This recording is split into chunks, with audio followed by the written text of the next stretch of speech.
right, now go ahead and go through. All right, come on through. All right, simply stop right here, sir. This is good.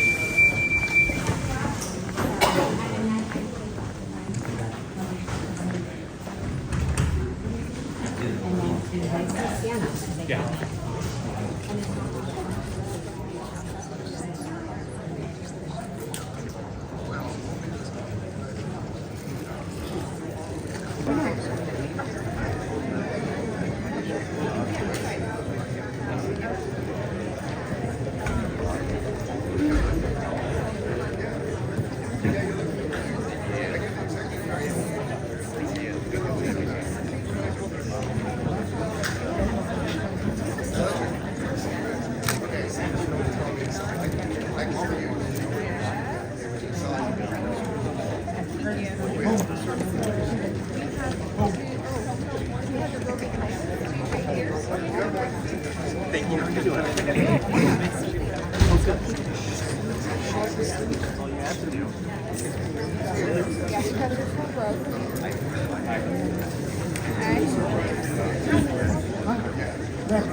Audio down here too.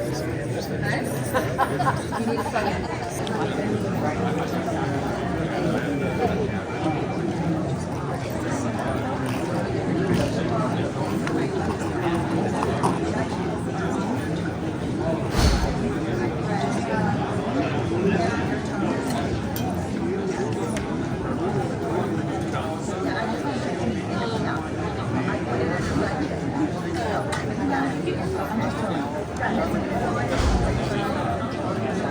Fine.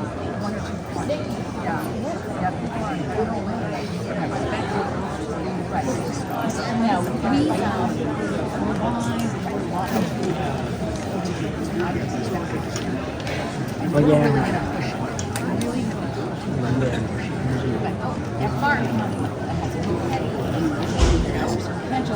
This is all the experience I have. They just have not been successful. I believe we are going to be successful. I can certainly it's so important. Are you seeing this? Are you seeing this?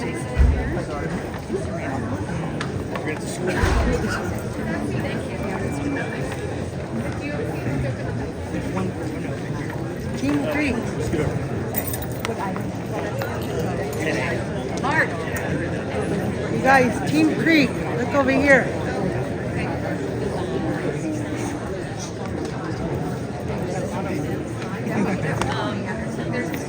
I'll leave that for Mark. I'll leave that for Good morning, Mark. everyone. Sorry for the delay. We do have people still looking for seats. We've opened up a separate area for the overflow seating. If you're not able to find a seat here, the deputy outside will direct you to the overflow area. You may still participate in the meeting should you be in that overflow area, and if you wish to speak, you may still be called and may be given time to come over here so you can speak. So please consider the overflow area if you're not able to find a seat here. So we're going to start our meeting, and with that, again, good morning to everyone. And welcome to the meeting. It looks like we're very popular this morning, and this is our meeting of June 9, 2026. We'll begin our meeting with the invocation to be led by Vice Chair Foley, and today's Pledge of Allegiance will be led by Supervisor Wagner. If you're able to stand, please do so. Good morning. Today, as we look ahead to Flag Day, we reflect on ideals of freedom, service, and self-government that our flag represents. This year, as our nation approaches the 250th anniversary of American independence, we are reminded that democracy is sustained not only by its founding principles, but by the daily work of citizenship and service.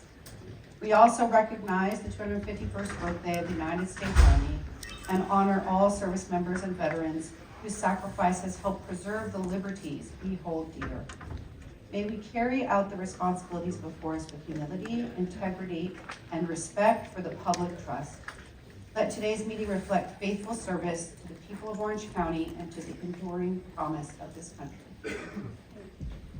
Thank you for the pledge. I'll piggyback a little bit on what was just said.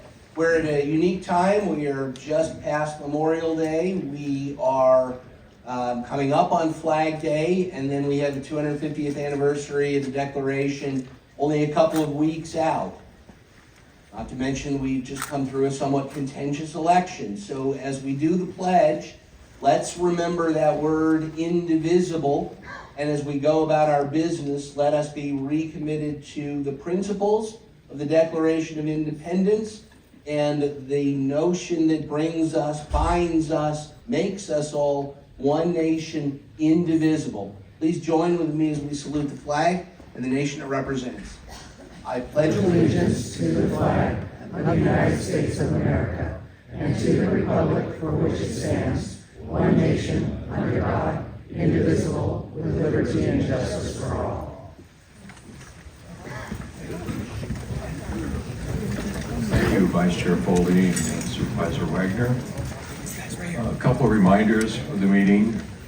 Please use the main entrance when entering and exiting this room. As all the other doors are alarmed and for emergency exit only.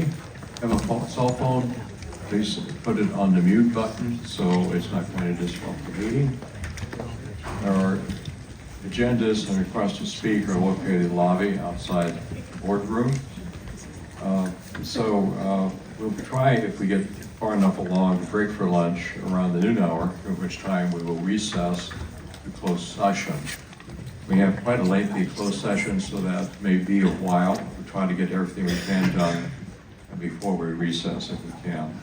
Need a parking validation for the parking lot? Please see the clerk here next to the podium, and you'll get the card that you need to open the gate. Now I'll go to the agenda this morning. The agenda contains a brief description of each item we consider. You can only take action on items appearing on the agenda unless there's some emergency, and that's a whole bunch of different procedures which we're not entertaining today. Agenda is divided into sections, and we have a different kind of agenda today. We don't have a consent calendar, which is unusual, because the only item on it was deleted. If you want to address the board, please complete a speaker request form, again located in the lobby outside the boardroom. Please bring your completed form so they can be put in the box next to the podium.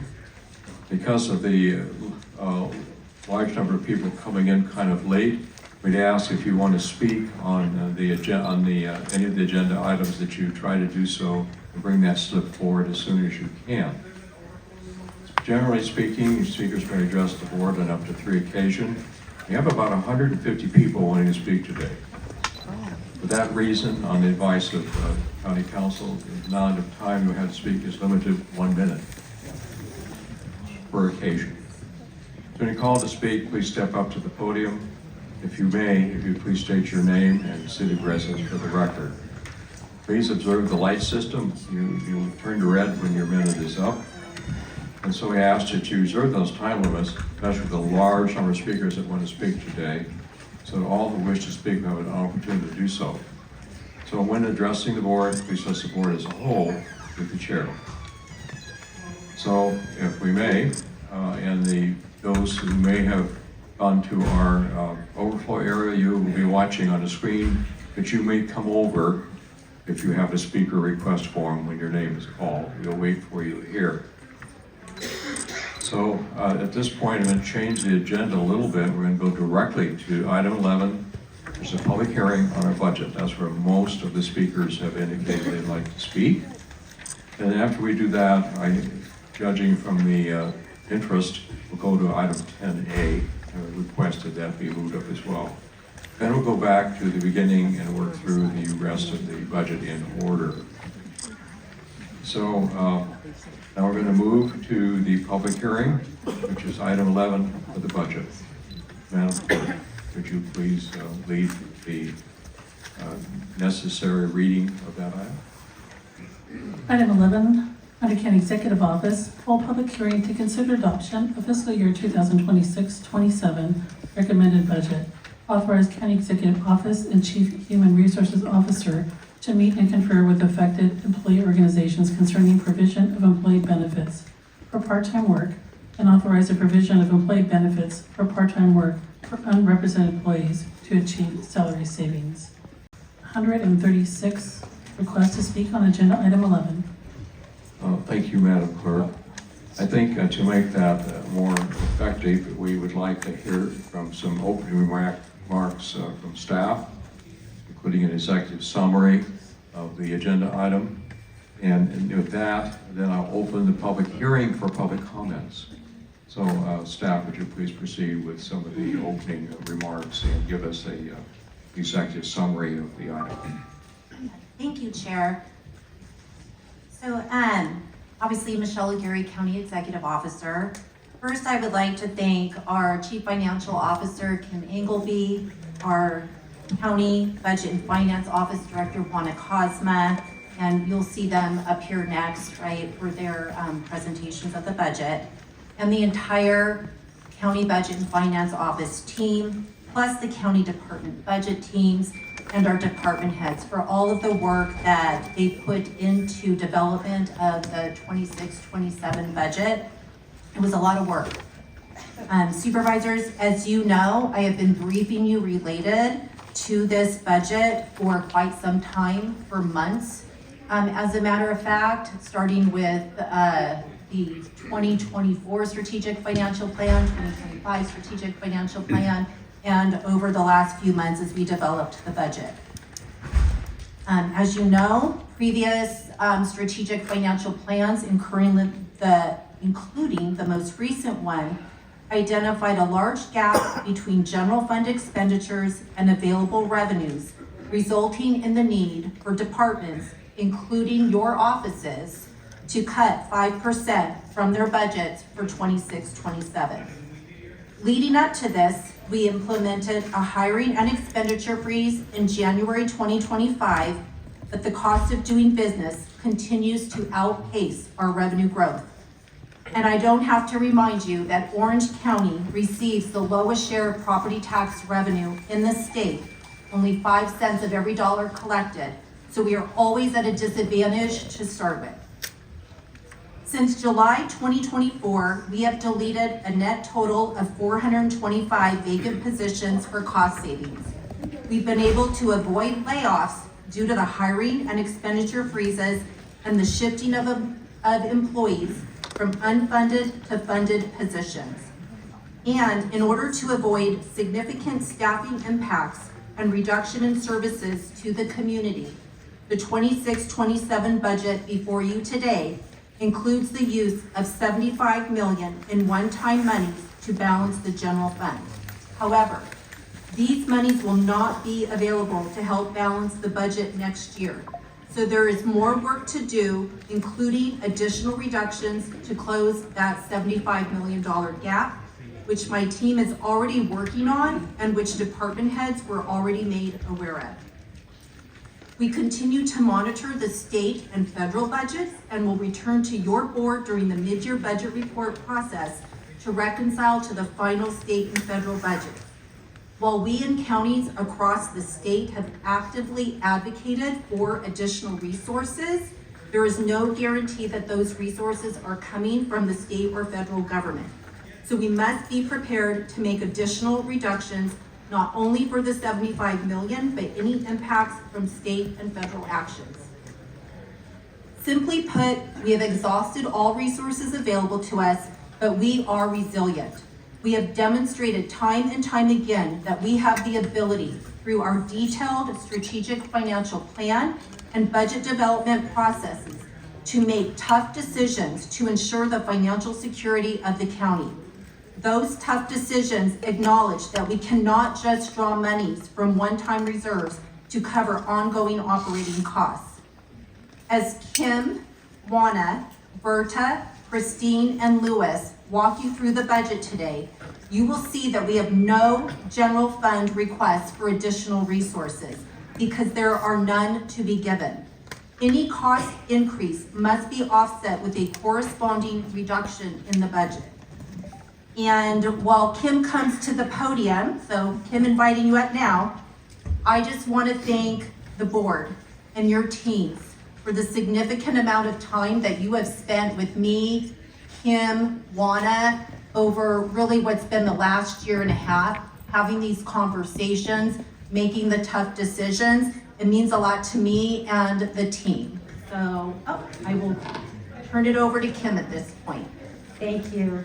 Kim Ingleby, Chief Financial Officer for the County of Orange. We are one county.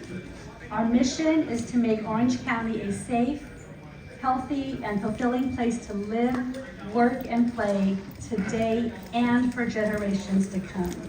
Our core values are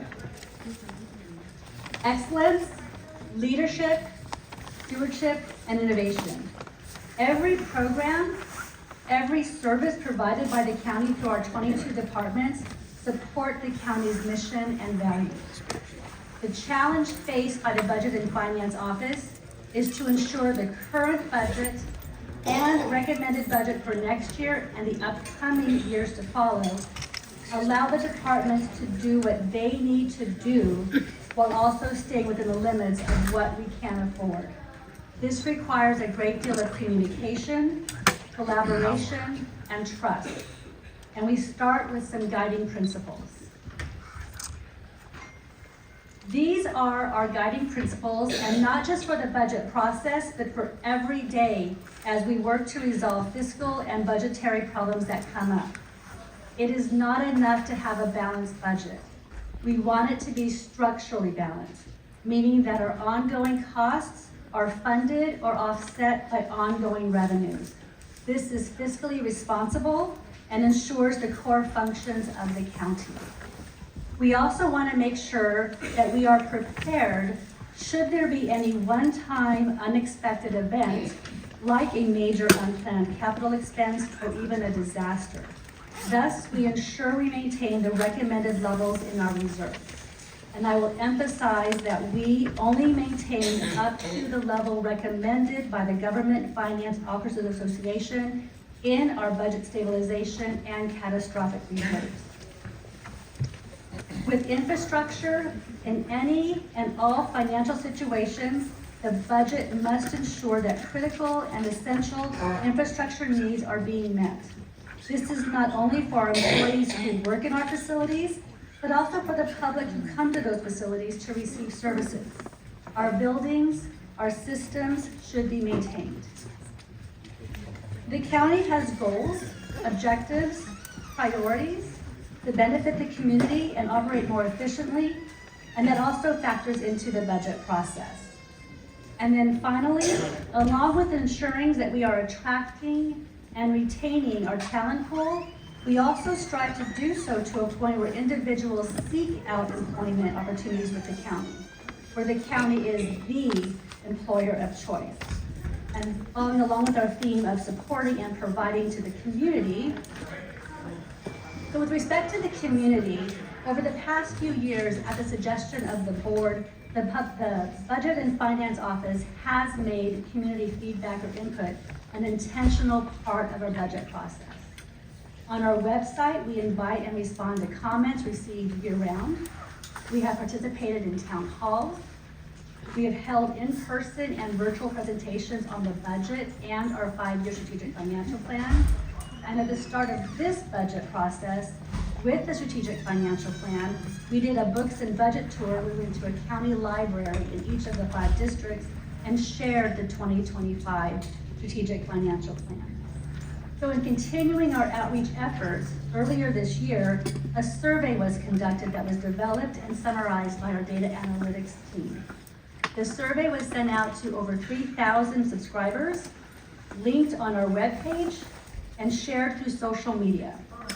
The survey asked the community to rate various programs and initiatives and allowed for open-ended comments. The high-level summary is shown here. We received 758 responses who ranked our top 3 county programs in order of importance to be community services, infrastructure and environmental resources, and public protection. And you will see later in our presentation that this aligns perfectly with the recommended budget for fiscal year 26-27. Before we get to the recommended budget, I want to touch on our year-round process, the strong collaborations across departments, and how the recommended budget does not come to the board as a compilation of the budgets requested received. The departments know their business, and they have goals, objectives, and ideas for how to achieve, grow, and what they need to do to best serve the community. The Budget and Finance Office knows the demands placed upon the general fund and how limited our resources are. This slide highlights what is done throughout the year. I want to emphasize that there is constant communication with the departments where budgetary needs are identified, planned for, potential uses are shared and worked through, and this is done in working with the departments directly, as well as in various forums with their budget teams, their admin directors, and at the department head level. And because of the relationships made and the trust earned, when there are issues like what we are facing now with the budget challenges we had this year, I am proud to say that the recommended budget being presented is a result of this collaboration, and we all work together to make sure that this recommended budget would work for the departments and for the community.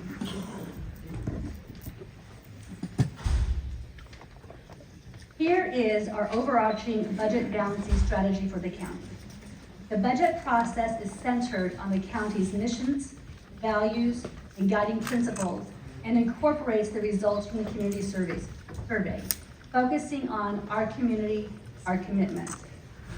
The strategic financial plan is a planning tool, and it begins the budget process. With the strategic financial plan, we have an idea of what is needed by the county and its departments out 5 years, and also ensures we are addressing our minimum reserve requirements and core mandated services. From the strategic financial plan, as Michelle mentioned, a gap was identified between projected revenues and anticipated expenditures, where our budget instructions actually included a reduction of 10% for the departments in their net county cost or general fund allocation. Some departments were able to meet the 10%, but as we went through the budget balancing process, the reduction for the remaining departments was reduction of 5%, with no expansion to county programs or services that would require net county cost funding. And as a reminder, the recommended budget being presented today is based on the state's January proposed budget. The Budget and Finance Office, along with our ledge team, monitors both state and federal fiscal legislation throughout the year. For the budget process, any significant known impacts that come up are incorporated, and any additional impacts that come later, such as when the state adopts their budget next week, will be addressed through our normal budget reporting process, such as the mid-year or our year-end budget reports. There were no adjustments made as a result of the state's May revised budget.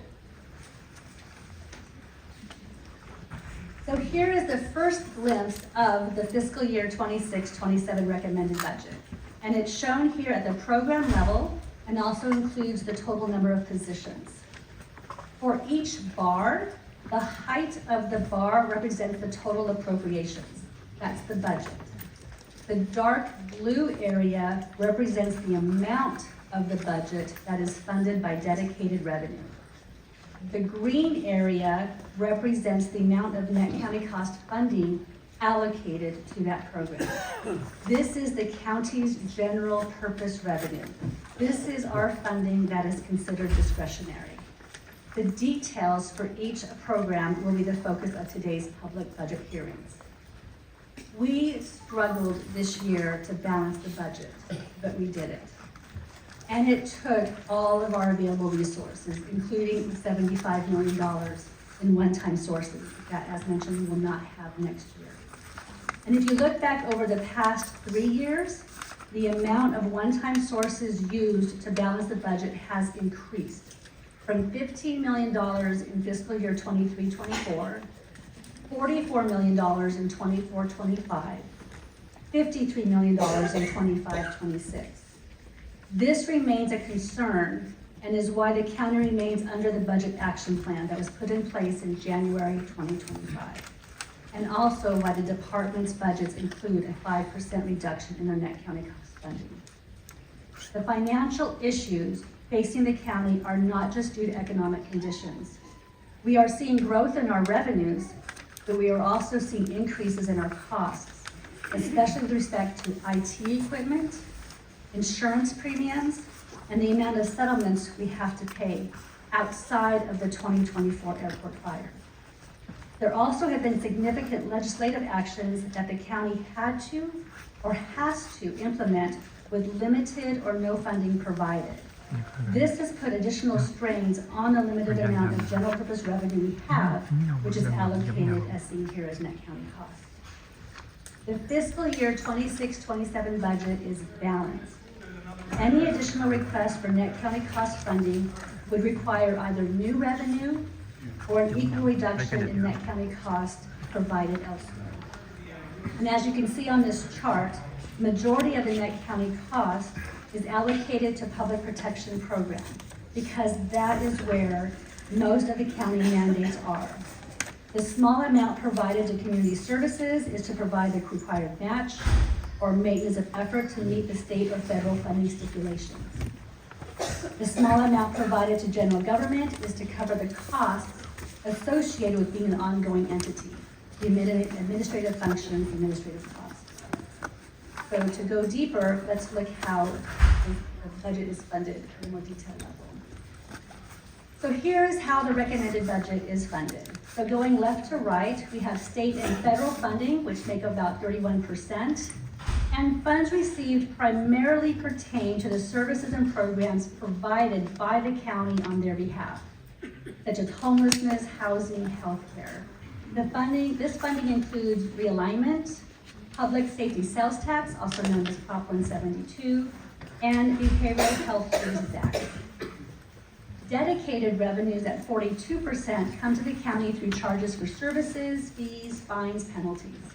They must be used for an identified purpose.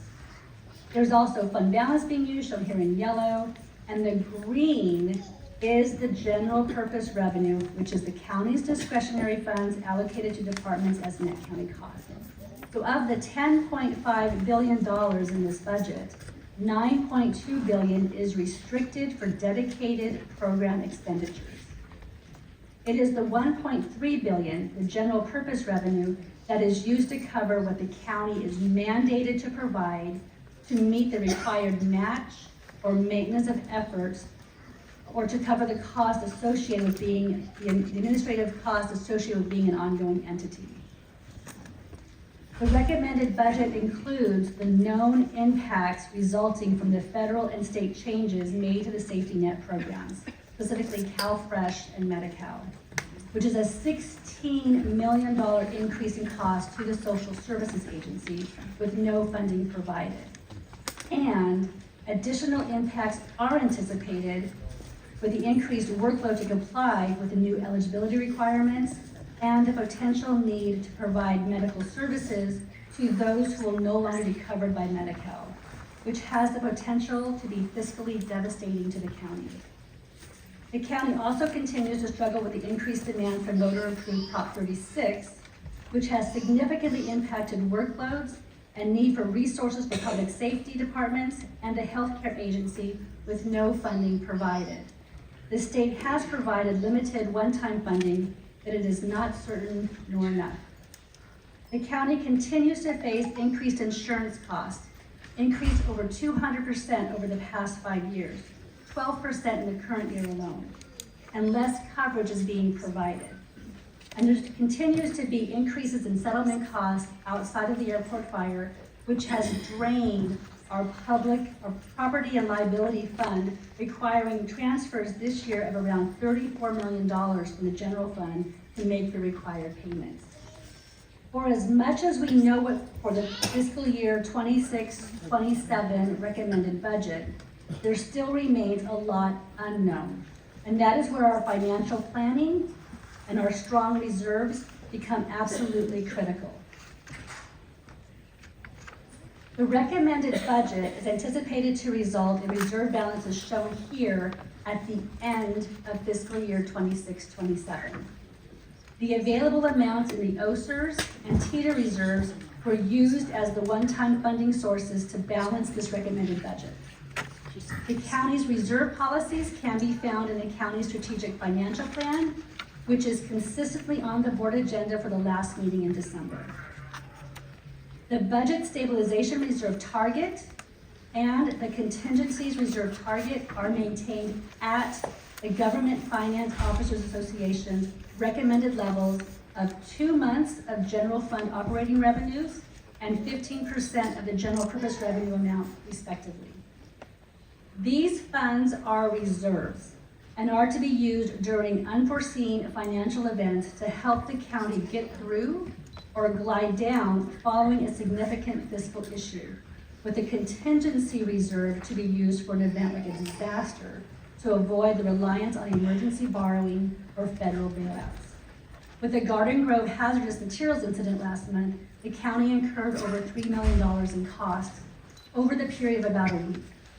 We are seeking reimbursement for what is allowed, but the costs have been incurred and will be paid before that happens. And as we approach the end of the fiscal year, looking at our projections, we are also concerned that we may have to draw from these reserves in order to close the book. The County of Orange attracts investors, and we attract investors because the reserves are maintained at the GFOA level, because we have strong fiscal policy, because we prioritize structurally balanced budgets. And maintaining our AAA rating is not just so that our borrowing costs are less because we're not heavy borrowers, but is to attract investors should we need to borrow or have borrowings that we are associated with, to have options. It also stands as an economic indicator of sound governance and fiscal resilience. Our reserves are important and an essential part of our long-term planning and strategy, and thus remain a top priority. Now that's the overview, so now I want to turn it over to Juana Cosma, who will now begin to provide the details of the fiscal year 26 budget.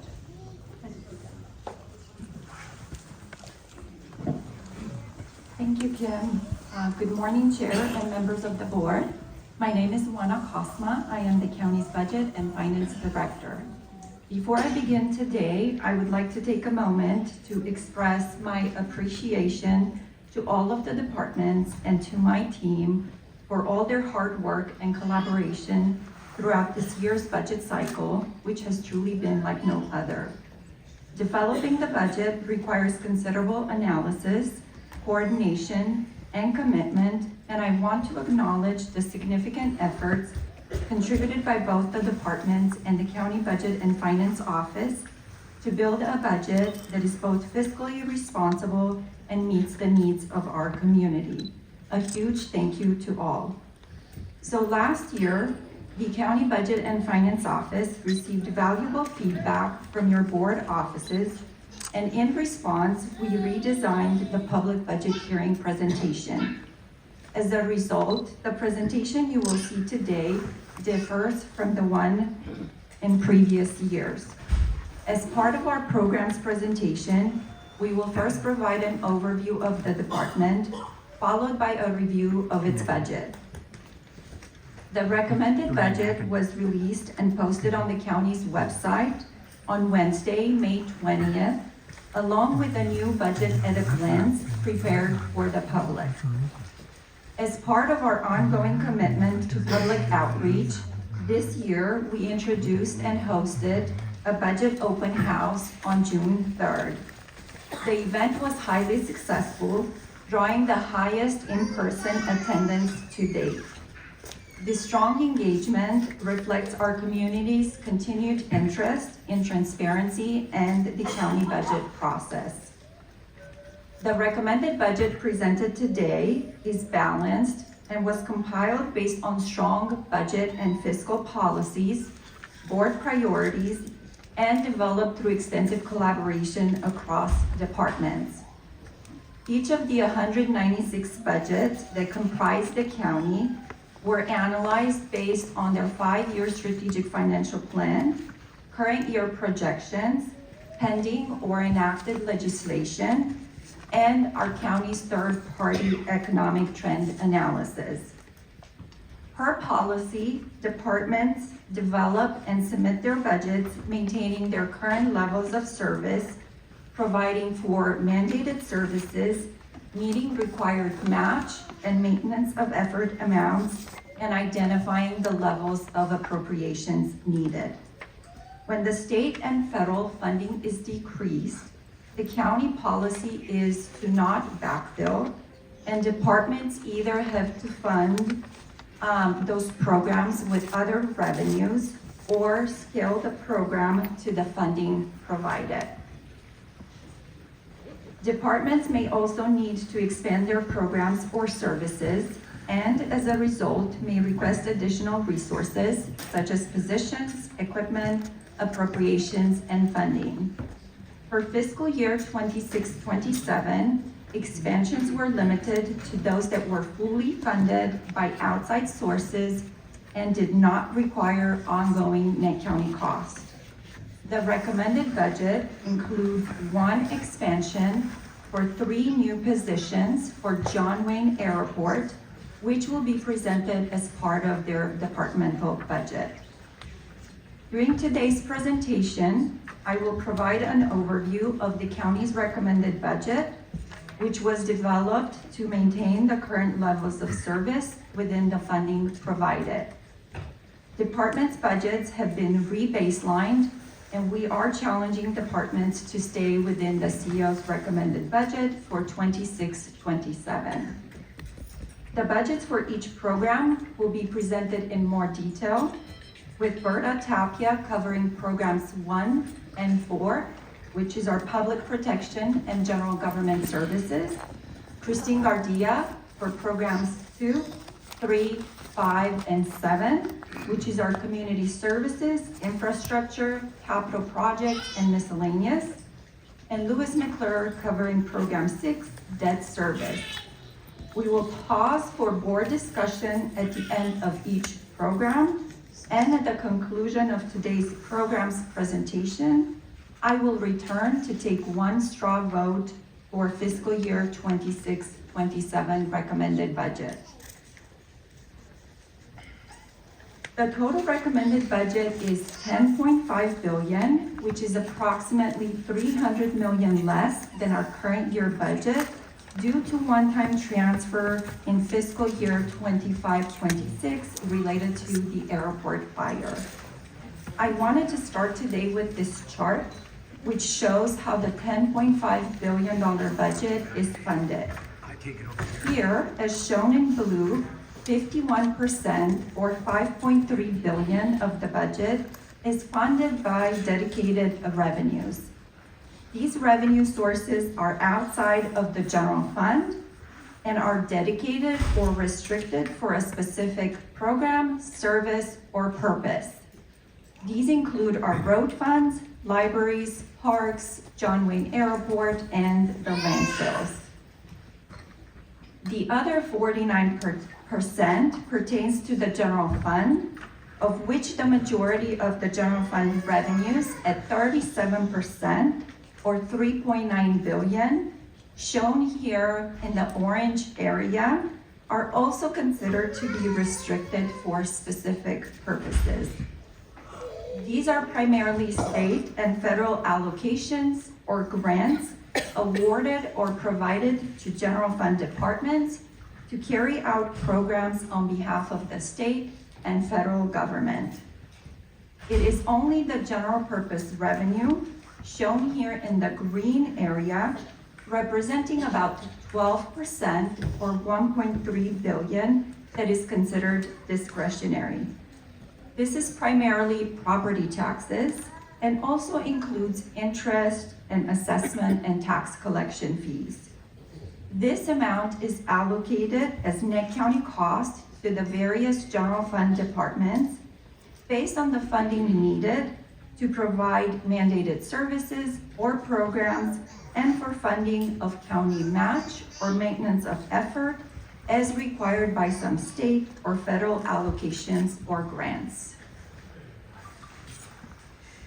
When we are referring to the county's budget, we are referring to the appropriations which set the expenditure or spending limits. Here are two charts that show the budgeted appropriations for each of the county's 7 programs, the green chart on your left, and each expenditure category, the blue chart on the right. When looking at the green chart on the left side by program, the area in the darker green at the bottom indicates the majority of the appropriations, the budget, for the county is in the community services program. This is consistent with prior year at about 37% of the $10.5 billion budget, approximately $3.8 billion. The community services program administers many of the programs and services on behalf of the state and federal government. These are primarily in the areas of healthcare, behavioral health, benefit and assistance programs, parks, libraries, and child support services. The next largest budget is the infrastructure and environmental resources, which makes up 21% of the budget, approximately $2.2 billion. This budget supports the county. This budget supports county facilities through maintenance and utilities, provides for flood control services and the roadway system in the unincorporated areas. This program also includes the budgets for John Wayne Airport and OC Waste and Recycling. The Public Protection Program is the 3rd largest program and represents about 19% of the budget, approximately $2 billion, and includes many of the county's mandated programs and services. Now, looking at the blue chart on the right side, you can see that the majority, about 30% of the budgeted expenditures, are for salaries and benefits for the 18,505 positions in the county's 22 departments, and approximately 21% is for their services and supplies. The expenditure category, other charges, comprise about 17%, approximately $1.8 billion, and includes the assistance and benefit payments for the residents of Orange County. Whereas property taxes are the majority sources of revenue for discretionary spending, the county also has several major revenue sources that are closely monitored. Here's the breakdown of the major revenue sources for the county. In total, these funding sources amount to $2.8 billion and make up 26% of the total revenue for the county.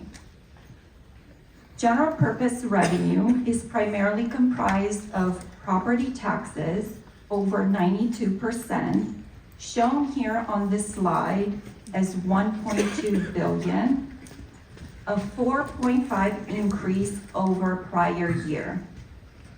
The forecast for property tax revenue for the budget is developed in collaboration with the assessor, the auditor controller, and the treasurer tax collector departments, and is in line with economic forecasts provided by both UCLA and Chapman University. The forecasting process is repeated or confirmed with the strategic financial plan. As you are all aware, Proposition 13 limits the growth in assessed value to 2% per year. The property tax growth that we have experienced, especially in the last few years, has been due to the resale of property resulting in a new assessed value or due to new inventory coming on the market. Our dedicated or restricted revenues include realignment, which is primarily sales tax based, and is restricted to be used for programs and services that were realigned to the county from the state. Proposition 172, public safety sales tax, is funded by half-cent sales tax, and the amount the county receives is allocated to the district attorneys and the sheriff's department to fund public safety services. Behavioral Health Services Act, previously known as Mental Health Services Act, is funded through state income taxes and requires a 3-year spending plan. Proposition 1 was voted into law in March of 2024 with significant impacts on this funding source. Implementation of the Behavioral Health Services Act is effective with the beginning of fiscal year 26-27. To conclude my overview, I would like to present this slide, which outlines the historical trend in both filled and vacant positions going back to fiscal year 24-25. As you can see here on this slide, the comparison between the number of filled positions on June 30th, 2025, at the close of fiscal year 24-25, and those reported as of March 31st, 2026, reflects a net decrease of 320 filled positions countywide. If the CEO's recommendations presented today are approved, it would add 3 new positions to John Wayne Airport and bring the workforce for the county to 18,505 total positions. This concludes my overview of the fiscal year 26-27 recommended budget. Thank you. I will pause here for any questions or comments. Oh, thank you. Appreciate staff's diligence and the way you've broken it out so we can understand it. Thank you. Thank you so much. I think now we come to the public.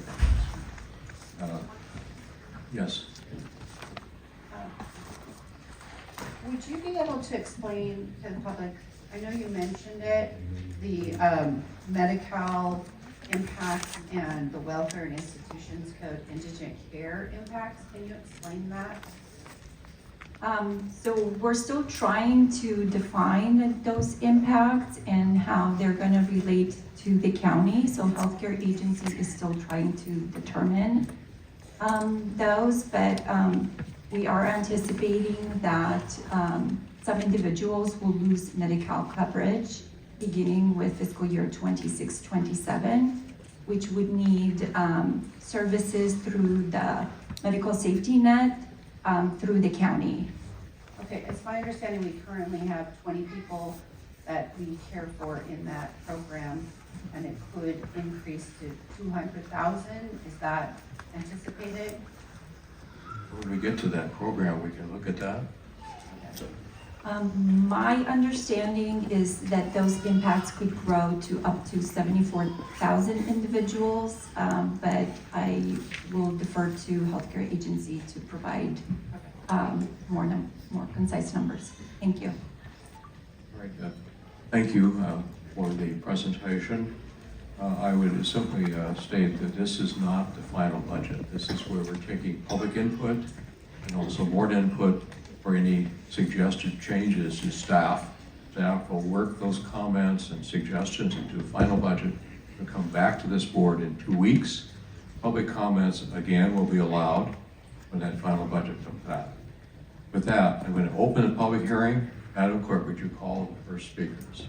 I will call 3 names at a time. When your name is called, please come forward and line up in the center of the room behind the podium. Fountain Valley Mayor Jim Coonan, Fountain Valley Councilman Ted Bowie, and former Westminster Councilman Ty Dill. Go ahead. Good morning, Honorable Chair, esteemed supervisors and county leadership. My name is Jim Caneen, and I currently serve as the Mayor of Fountain Valley, which is located in Supervisorial District 1. We are most fortunate to be represented by Supervisor Janet Wynn, who for over 2 decades has served our community in so many important ways, including as California Assemblywoman, State Senator, and before returning to county leadership. Supervisor Nguyen has also lived in Fountain Valley and currently resides here in Huntington Beach, so we consider her a neighbor as well. My point is that our supervisor knows Fountain Valley as well as any other elected anywhere. So I'm here to drive home this point, that our first district community was completely left out by convicted felon Andrew Đỗ, who, by the way, did not live in Fountain Valley. The other Orange County districts have gotten the full benefit of these funds, but our share of the funds has been apparently withheld from us. Thus, I appeal to you this morning, please apply the highest degree of care and return these funds. Thank you. Next speaker, please. Good morning, chairs and honorable members of the board. My name is Ted Bui, and I serve on the Fountain Valley City Council. I'm here this morning on behalf of the City of Fountain Valley and the residents we represent. First, thank you. The work you do is hard and it is often thankless. You carry the needs of millions of residents and you carry them with theirs. On behalf of our community, we are grateful for your service to Orange County. I'm here to speak about the $3.7 million in restitution recovered from former Supervisor Andrew Đỗ corruptions, money that has now been returned to this county. I want to be clear about what that money is. It is not just a number. Those dollars were meant to feed our red seniors. They were meant to care for neighbors living with disabilities. They were meant to care for our neighbors living with disabilities. They were promised to the families of the first district to Fountain Valley. Next speaker, please. Thank you. I'll let the next three speakers, so please come forward. Yu Quinn Nguyen, Alan Coy, Pat Bowie, and Mayor Lisa Landell. Good morning. My name is Ty Do, and I am a former Westminster City Council at large. I started from 2018 to 2022. I've been a police officer for 30 years at the local and now federal levels. It's obvious that I was not a fan of Andrew Đỗ, who every week on a late night radio talk show attacking me, calling me and Senator Janet Nguyen as a soba, meaning insect. As a result, during the COVID-19 pandemic, I did not receive any support or resources from the county to help the elderly in Westminster. Senator Janet Nguyen and I have to ask for donation, chipping our own money to buy 2,000 pounds of rice to distribute to the elderly during the pandemic. We now know that the federal money earmarked for District 1 was stolen by Andrew Đỗ. The people in District 1 suffered so much during the COVID because of Andrew Đỗ and the betrayal that they have to endure during the years of trusting and supporting Andrew Đỗ. Thank you. Next speaker, please. Good morning, my name is Yu Quinn Nguyen. I'm the founder and the president of Union of OC Vietnamese Language School, and I live in Glen Grove. I would like to speak about the $3.7 million that has been recovered from the corruption case involving former Supervisor Andrew Đỗ. I understand that the Orange County is considered the victim of the case. However, we should also recognize where the actual harm was the most. The money that was lost and which originally allocated to the program serving the residents in District 1. The people in District 1 were the ones who lost services and resources that were intended for their community. The residents of District 1 did nothing wrong. They should not have to suffer the consequences at the second time by losing the opportunity to have these funds restored to the community. This is not about the giving District 1 special treatment. It's about the fairness and restoring what was taken away. When funds intended for the specific community are lost, Thank you, the ma'am. recovered funds are. Thank you very much.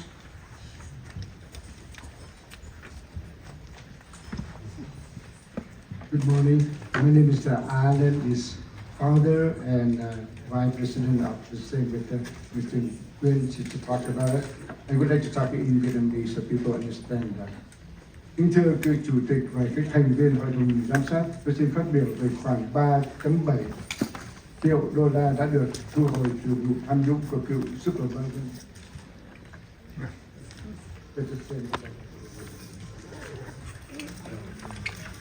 Tôi hiểu rằng Orange County là nạn nhân của vụ việc này. Tuy nhiên, điều quan trọng là phải nhìn vào nơi đã chịu thiệt hại trực tiếp. Số tiền bị thất thoát đầu đã được phân bổ cho các chương trình phục vụ cư dân ở District 1. Những người dân trong cái khu vực này đã mất đi những cái dịch vụ và nguồn lực mà họ đáng lẽ phải được hưởng. người dân district không gây ra sai phạm này, họ không tiếp tục chịu thiệt hại, số tiền đã được thu hồi lại, không quay trở lại để phục vụ cộng đồng bị ảnh hưởng. Đây không phải là vấn đề ưu tiên District 1 hơn các khu vực khác, mà đây là vấn đề công bằng và khôi phục những gì đã mất đi. Xin được cảm ơn quý vị. Thank you. Good morning, Chair, Taffy, and Board of Supervisors. My name is Phát Bui. I am the former City Councilman of the City of Garden Grove, and I was elected at large. I'm also the chairman of the Vietnamese American Federation of Southern California. I would like to urge the board to retain the $3.7 million of District 1 to District 1. During COVID, each district received the same amount of funds. Unfortunately, the constituents, the residents of District 1 did not receive the fair share of that because of felony convicted former supervisor Andrew Đỗ stole the money from us. This money belongs to the resident of District 1, and I urge you to keep that for District 1. Thank you. Thank you.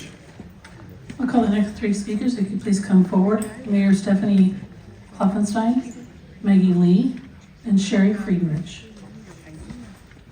Good morning, my name is Lisa Landau, and I'm proud to represent the City of Seal Beach as their mayor, along with Mayor Pro Tem Ben Wong.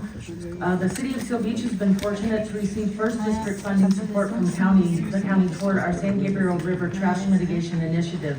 Those funds helped advance a feasibility study that is supporting the next phase of efforts to ultimately place a trash interceptor within the river system to help prevent debris from reaching the ocean. We appreciated Supervisor Janet Nguyen representing the County of Orange ongoing support as we move into the implementation phase. This gets us one step closer to seeing a light at the end of the tunnel with the tremendous amount of trash that ends up in Seal Beach. We are fortunate that we have incredible nonprofits that show up and literally clean house. We appreciate the county's continued investment in first district projects that improve environmental quality, protect our coastline, our seniors, and our families. In closing, I respectfully ask for you to keep the funds in the first district where it rightfully belongs. Thank you.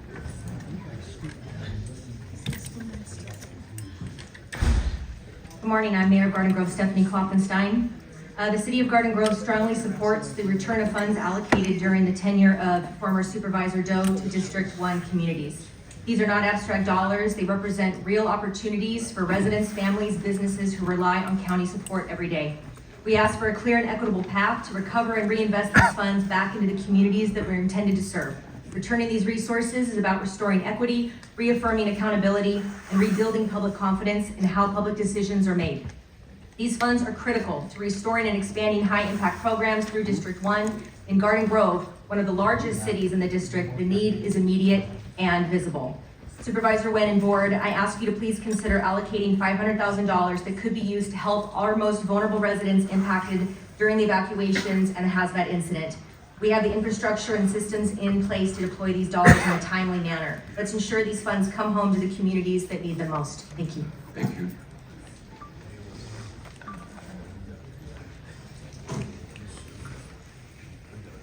Good morning, Chair and members of the Board of Supervisors. My name is Maggie Lee. I am the City Manager for the City of Fountain Valley. Today, we respectfully ask for your support in reallocating the $3.7 million recovered from the fraudulent activities that should never have occurred. These funds were taken from residents of District 1, and we believe they should be returned to the community from which they came. The reinvestment of these funds would make a meaningful difference, particularly for our youth and seniors. Many of our community parks lack basic amenities such as restroom, picnic shade structure, benches, and outdoor fitness equipment. The reallocation of these funds resources would provide an important opportunity for the county and District 1 Supervisor Janet Nguyen in addressing these critical community needs. By investing in park improvement and recreation amenities, we can enhance health, wellness, and quality of life of residents for all ages while creating spaces that encourage community engagement and active living. Thank you for your time. Appreciate it. Thank you. May I invite the next three speakers to please come forward. Nathan Steele, Dr. Stephen Bean, and Janelle Atienza. Honorable Chair Chafee, Vice Chair Foley, and members of the board. My name is Sherry Friedenrich, the duly elected Treasurer Tax Collector of the County of Orange. I appear today pursuant to Government Code Section 29082 regarding the proposed fiscal year 26-27 budget for my office, and appreciate the board giving me the full 3 minutes to speak as a department head as allowed under the law. The CEO's recommended budget reduces TTC staffing by 15 positions out of 78 positions when compared to last June's budgeted staffing level and the staffing requested by my office for this next fiscal year. This represents an approximate 20% reduction in personnel through position elimination and transfers in addition to any hiring restrictions. I want to be clear for the record. In my professional judgment as the elected official charged by California law with core services of safeguarding, managing, collecting, accounting for, and dispersing every single dollar of the billions of dollars in public funds in this budget, these reductions will materially impact my ability to fully perform the statutory core duties of my job. I would like to ask for the 3 minutes as allowed by state law for department head to speak on their budget. Thank you. I respectfully request that I'm disappointed. I was just going to move the order of the day. I will provide them in writing. All of the. Thank you. All right, next speaker, please. Yeah, good morning, everybody. My name is Nathan Steele, Seal Beach City Council, and I'm rising in support of the request we're making about the funds that were taken from District 1, that they be replaced to District 1. I appreciate it. Thank you very much.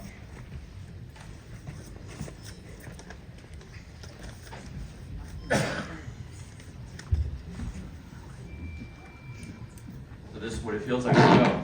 Thank you. All right, Chair and members of the board, thank you for this opportunity to speak. My name is Dr. Stephen Bean, the elected Orange County Superintendent of Schools. I'm here to support the OC GRIP and the students that it serves across our Orange County. Programs like OC GRIP provide mentoring, family engagement, and early intervention for young people who may be struggling with attendance, academics, behavior, and challenges outside of school. The goal is simple: connect students with support before problems become crises. I have seen firsthand the positive impact this program has had on students and families. Those relationships, built over time through trust and consistency, are incredibly valued. As you consider future funding decisions, I respectfully encourage you to recognize both the impact of this work and the importance of minimizing disruption to students, families, and schools should changes become necessary. Thank you very much. Thank you, sir. I'd like to invite the next three speakers. Please come forward. Councilwoman Cindy Tran, Christine Fleming, and Sonia Green. Good morning, supervisors. My name is Janelle Atienza. I'm a field representative for Assemblymember Diane Dixon. Since the Assemblymember is in Sacramento, I've been sent here to share the following statement on her behalf. Nearly 50% of my district, Assembly District 72, is in District 1. I strongly support returning the recovered funds to the first district. This misuse of taxpayer funds has long-lasting effects on the prosperity and well-being of the district. Even though Andrew Đỗ is serving time in prison, the residents are also being punished. This lack of funds means they are unable to receive the support they deserve. These were the actions of a corrupt politician who chose to put their interests above their constituents. The responsibility to mindfully steward resources and prioritize the health and growth of communities was woefully cast aside. The people of Assembly District 72 and all of Orange County deserve more from their elected officials. Please restore justice by returning the funds to serve its intended purpose, improving the lives of the people in Orange County's first district. Thank you. Thank you, ma'am. Good morning to everyone out here. This is Christine Fleming with California Family Law Naked Truth. Regarding budgets, contracts, and federal funds, I want to make it clear that the people are watching. Dawn, Katrina, Doug, Vincent, and Janet. The people are watching you. We know what you've been doing, and just want to put it on notice. Thank you.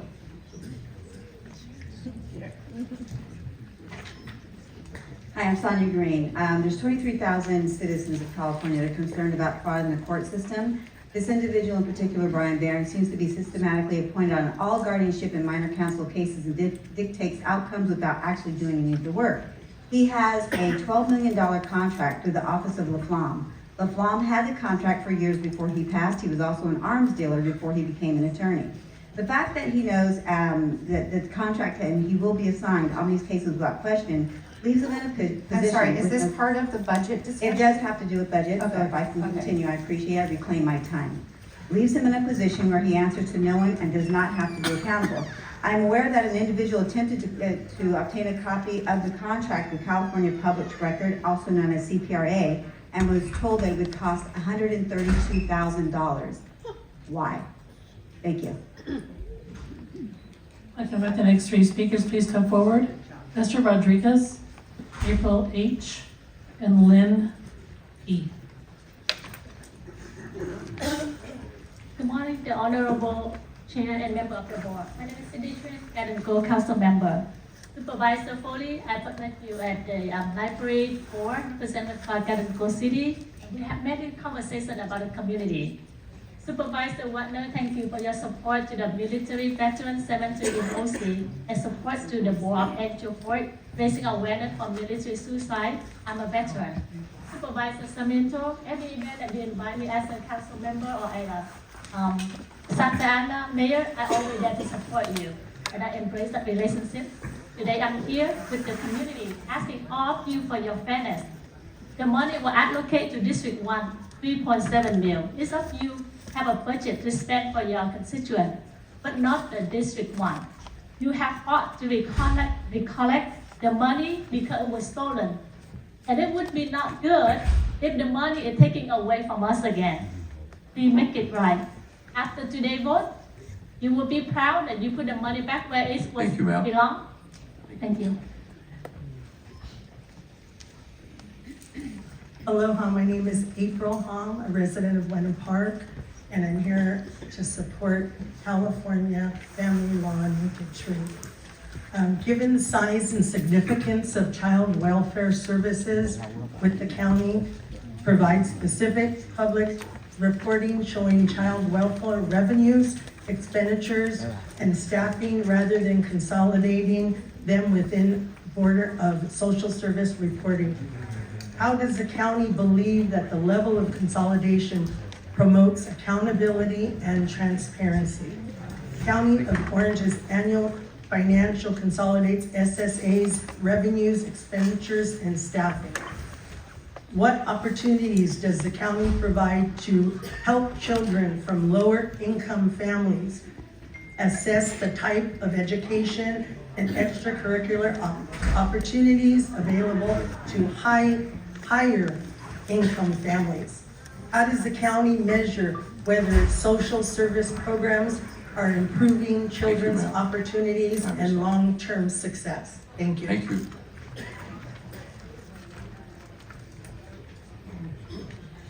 Hi, my name is Lynette Borbon. This is in regard to the single audit reports for the past 4 years. In 2025, Orange County received a qualified opinion on how Title IV federal funding from the Social Security Act was being documented. And then in 2025, we received that the single audit report and the way that Title IV funds were being utilized had been documented appropriately, but there's no transparency on how that occurred. This goes for roughly around $165 million in Title IV funds that are being used in child welfare, which indirectly impacts Medicaid and Medi-Cal. So if we're having an impact on Medicaid and Medi-Cal, the individuals in child welfare are going to double dip into Medicaid, the sub-recipients. And this is in affiliation with California Family Law Naked Truth. Thank you. I can invite the next three speakers, please come forward. Colleen Jansen, John Villa, and Casey McKeon.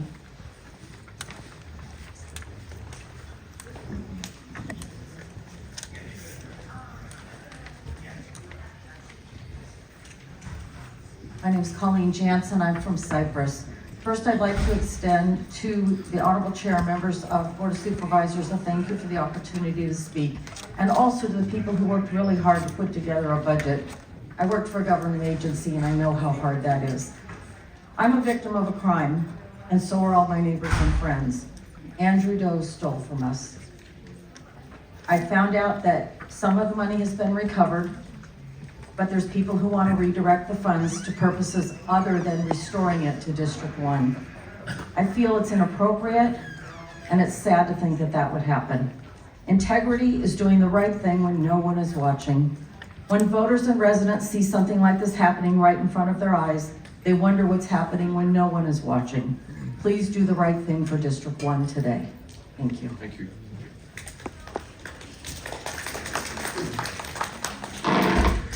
Good morning, supervisors. My name is Casey McKeon. I'm the mayor of Huntington Beach, and I'm talking today to talk about the money that Andrew Đỗ specifically stole from the District 1 residents, that $3.7 million. We all pay a lot of taxes in life. If you think about it, one of the biggest taxes we pay is our property tax, as we saw in the budget. That flows to the county and then the cities. People have gotten accustomed to paying that property tax because they want a piece of the American dream. They want to own a piece of the greatest country the world has ever seen, which created the greatest standard of living the world has ever seen. And that standard of living is paid through our property taxes that flows back to the city to pay for our seniors, our children, our infrastructure, our resources. Much needed tax dollars that rightfully belong to District 1. So I please implore you to not steal our American dream. Don't let Andrew Đỗ steal our American dream, and bring that $3.7 million back to District 1 where it belongs. Thank you so much. Thank you, sir. I'd like the next three speakers, please come forward.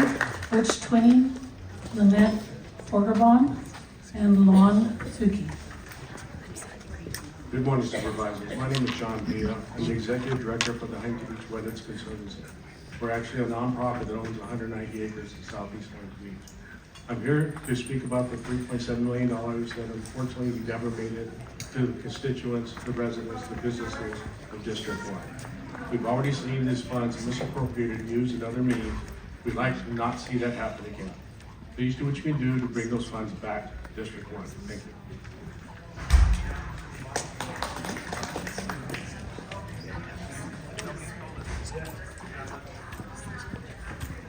Honorable Doug J.B. and the rest of the supervisors, thank you for having us. The fact that we're even having this discussion defies common sense and logic. Other districts vying for the first district's funds, which are rightfully the first district's, is crazy. Your respective districts have already received 100% of your funding. The money is for our kids, our seniors, our veterans, to aid in providing help to our homeless and underserved communities, our public safety, just to mention a few of these who will benefit from these funds. One of the board's core values is stewardship. The definition of stewardship is careful, responsible, and ethical management of something entrusted to one's care. Be ethical, return that money to the first district. Thank you very much. Mr. Chairman, I don't think we've had any discussion about where the money should go. I'm not sure what their comments relate to. No one has weighed in on this yet. It is part of the budget, and when it comes to that But we haven't item, we discussed can it. make a recommendation. Yeah, we haven't discussed it. There will be opportunity for that. Go ahead, please. Good morning, my name is Lori Swecki and I'm a resident of Huntington Beach. And I was asked to come here today to request the board to return the stolen funds to the first district. And please don't steal these funds twice. Thank you. All right, the next three speakers, Nick Massetti, Letty Guerrero, and Eric Jimenez.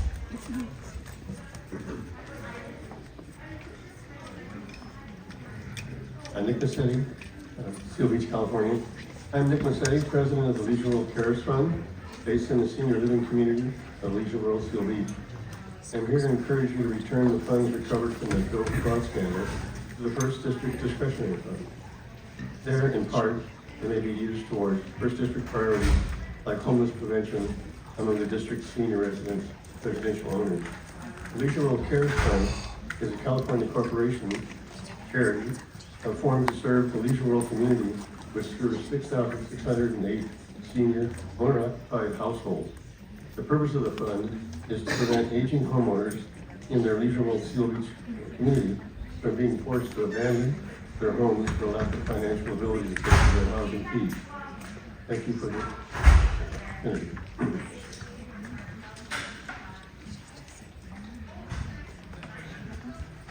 Good morning. Thank you, Chairman JP and members of the board. My name is Letty Guerrero. I'm a private investigator of the Public Defender Office, and I'm the president of OCEA. Today I'm here on behalf of more than 10,000 county OCEA members across over 600 classifications. They are the backbone of public service in Orange County, and they are sending a clear message. Respect our work and recognize today's reality. Our members need a new MOU that delivers real progress on 4 urgent issues: wages, work-life flexibility, position vacancies, and impacts of technology. Today matters. You are discussing both budget and negotiations. Our members have spoken, and our proposal reflects exactly what they told us. Today, we also have done homework. The county has resources to invest in its workforce. The facts are simple. The county has money. County reserves projected to be $204 million above the target this June. Since 2019, reserves have grown by more than $250 million. Thank you. I'd like the next 3 speakers, please come forward. Goddess, Kay Macklin, and Brian Wynn.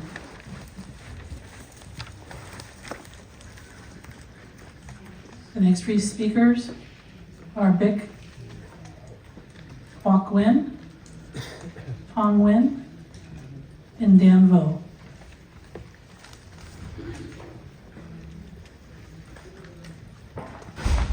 Good morning, Chair and all the supervisors.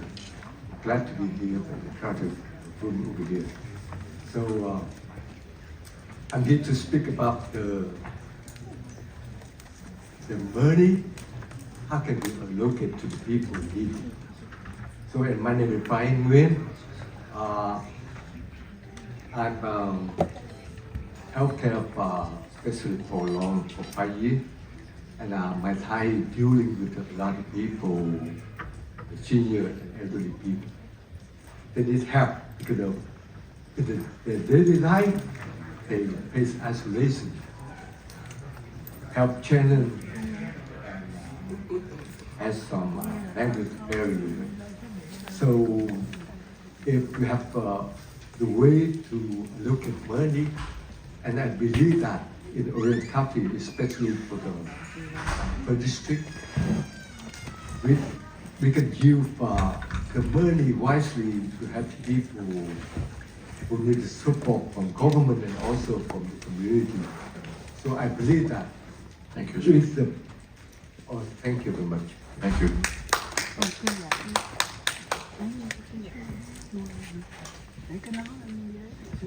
Good morning.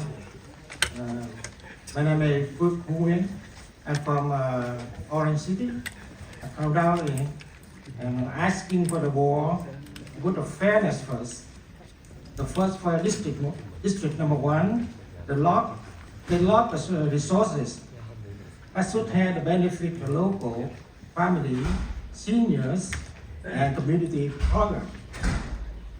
Please return this fund to the right decision. Thank you. I'd like to invite the next 3 speakers, please come forward.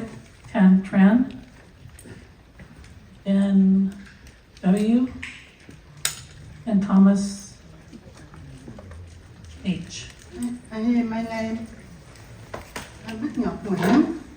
I need that somebody help me translate English. Anyone talking with me?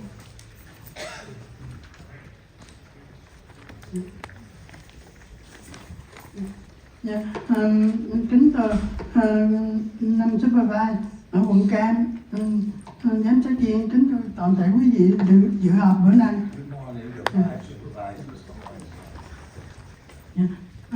Tôi tên Bích Ngọc Nguyễn, 66 tuổi.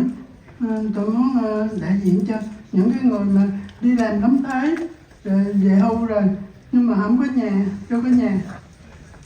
My name is Bích Ngọc Nguyễn, B-I-C-H, Bích, N-G-O-C, Ngọc, Nguyen, N-G-V-Y-N. I'm 66 years of age, and I'm trying to represent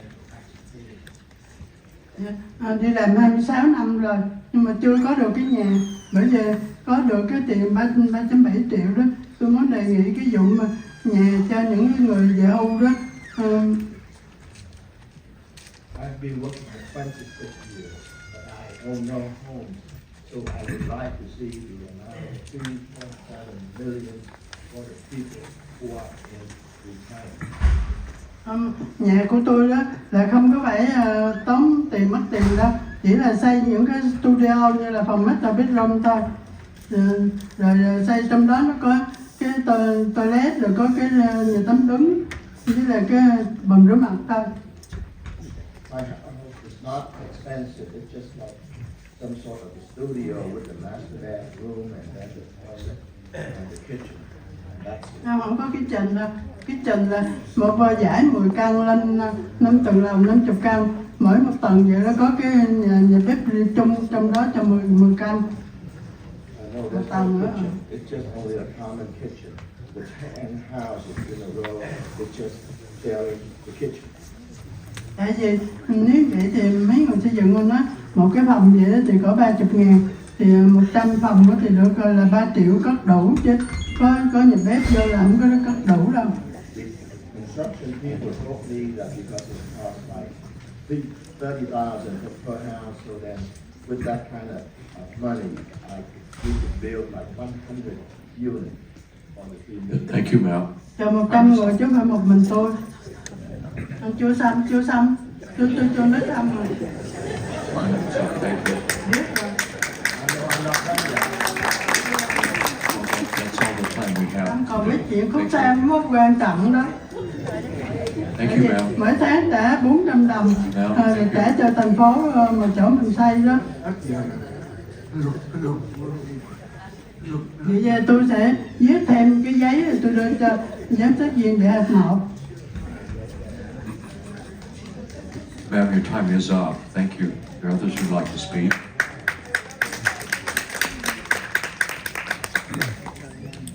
May we have the next speaker, please? Thank you, sir. Hello, my name is Lang Pham. I am activist among the Vietnamese American community. I am the founder and the executive director, CEO of Vietnamese League of Orange County, a community-based non-profit organization founded in 1978, mainly to help the Vietnamese refugees to resettle in USA. I'm the founder and the vice chair of the Committee for Just Going of Free Vietnam, mainly to continue to fight for the freedom and democracy in Vietnam. I'm a father and the president of Tây Ninh Province Association, mainly to help our native and friends. I'm also the vice president of Vietnamese Artists Friendship Club. I'm here on behalf of our organization. I would like to request the board of directors, the board of supervisors to vote. Thank you, sir. Bill, the $3.7 million which was stolen from District 1 back Thank you, sir. Your time is District up. 1. Thank you. Thank you.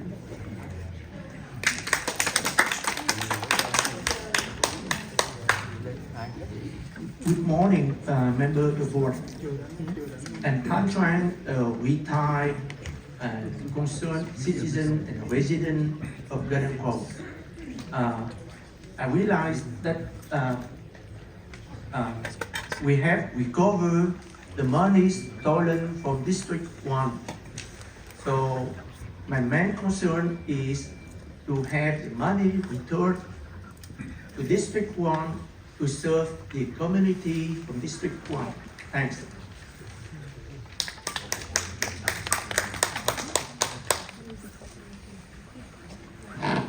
Good morning, Chairman Chafee and Board of Supervisors. My name is Ben Wong, Mayor Pro Tem of the City of Seal Beach. During our most vulnerable time during the COVID relief, each district received funds, except for District 1. District 1 was robbed and cheated. Please use your moral compass. Please help District 1 feel recognized and seen. Please help allocate the earmark these special recovery funds for this $3.7 million specifically to District 1. Thank you for your time.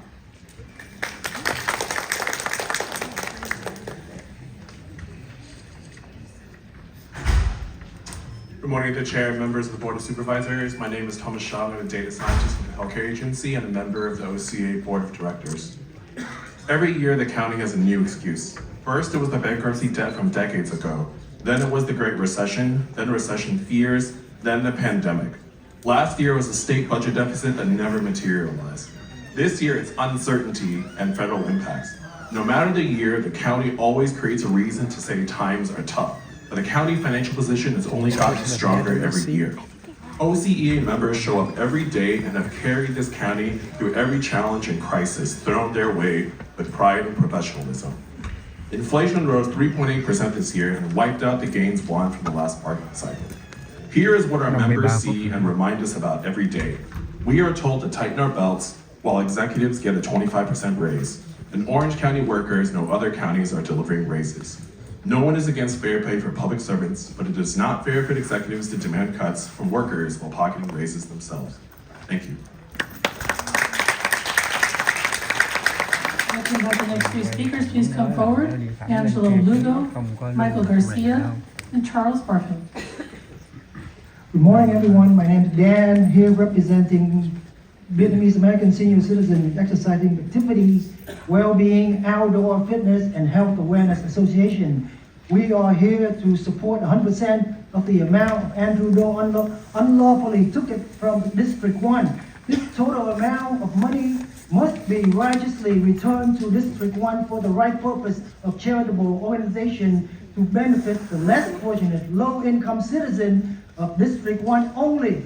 We are the victim. We've been painstakingly suffering without funding long enough.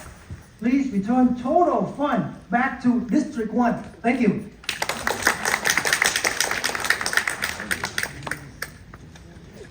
Good morning, Chairman Chafee. Good morning, Board. I'm Angelo Lugo. I'm a network engineer with the County of Orange Healthcare Agency, member of the Executive Board. On the OCA negotiations team, we regularly return to the OCA negotiations survey. It is our North Star because it comes straight from our members telling us what they need. And beyond wages, the other issue stood out as flexibility. The pandemic proved work could be done in new and creative ways. It also reminded people how much family time and flexibility matters. Flexibility is not just good for workers, it is now a key factor in recruitment and retainment. Workers are choosing employers who offer it, and they are shutting those that don't. OCA's proposal addresses flexibility in multiple ways because flexibility does not look in the same way for everyone. Not every job can be remote, but we can still increase leave banks, add paid holidays, and expand ways that we can use their time. Sometimes that simply means giving people the flexibility to be able to pick up. Oh, thank you. Thank you.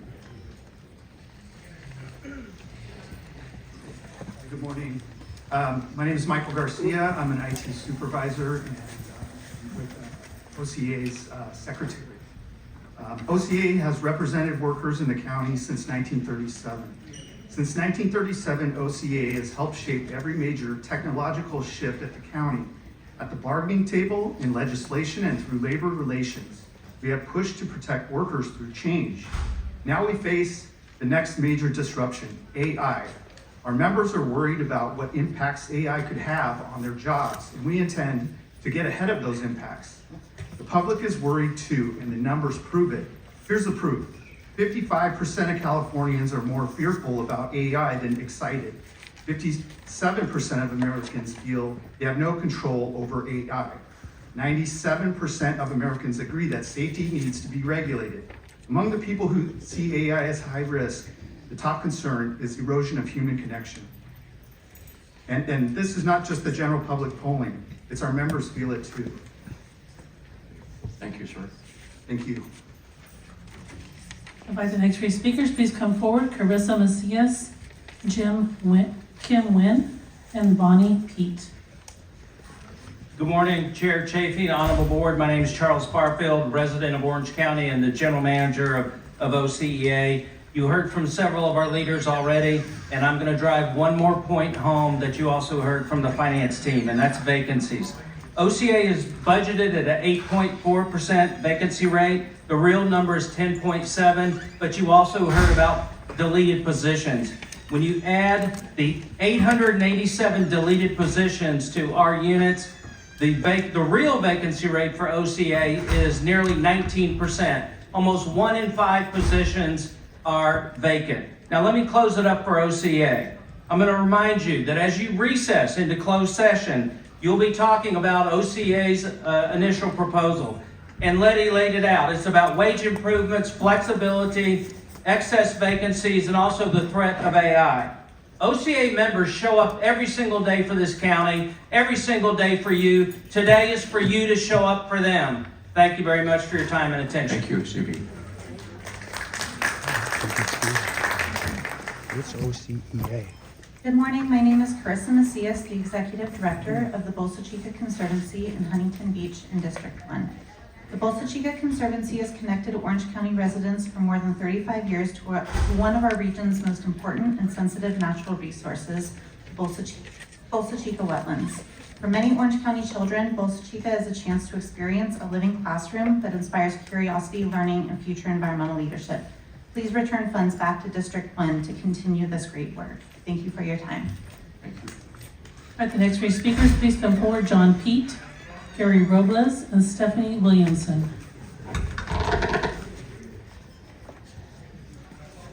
Good morning, Chair, Vice Chair, and members of the board. My name is Nguyen. I'm representing the Institute of Vietnamese Studies, a cornerstone of District 1 for the past 25 years. The funds before you today are not the windfall to be shared across the county. This money represents a direct theft from District 1 by a previous incumbent. When a wrong is righted, restoration must happen where the damage was done. District 1 bore the brunt of this fraud. It is only fair that 100% of these recovery funds are allocated exclusively to District 1 to heal and rebuild the community. Please allow District 1 the rightful opportunity to rebuild the trust and keep the doors open for a fair fighting chance by organizations such as ours, with a quarter of a century tradition of service to community service. Thank you so much.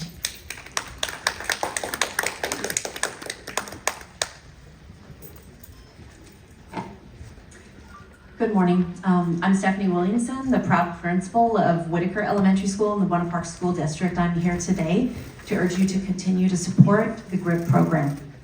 In my career, I've witnessed many at-risk youths whose lives have been changed through the GRIP program.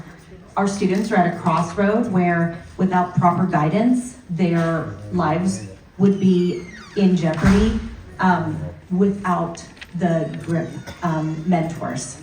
Because of this program, we have seen grades climb, we have seen attitudes transform, and we have seen attendance increase. Our students build life-changing relationships with safe adults, including our local law enforcement officers, turning what used to be distrust into mutual respect. Our students learn to set goals, achieve them, and take real responsibility for their actions. But GRIP doesn't just stop at the schools.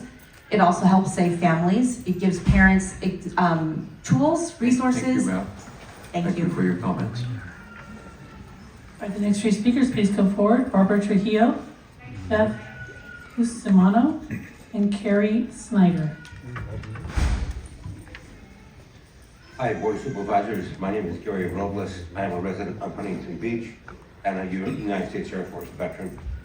Thank you for allowing me to speak before you. I want to address the issue before the board involving the money stolen by Andrew Đỗ and in part the $3.7 million recovered.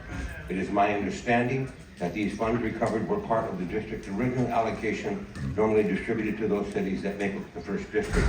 The cities that make up the first district need the following services to continue: social, affordable housing, law enforcement, protective services, infrastructure, health services, nonprofit and veteran organizations.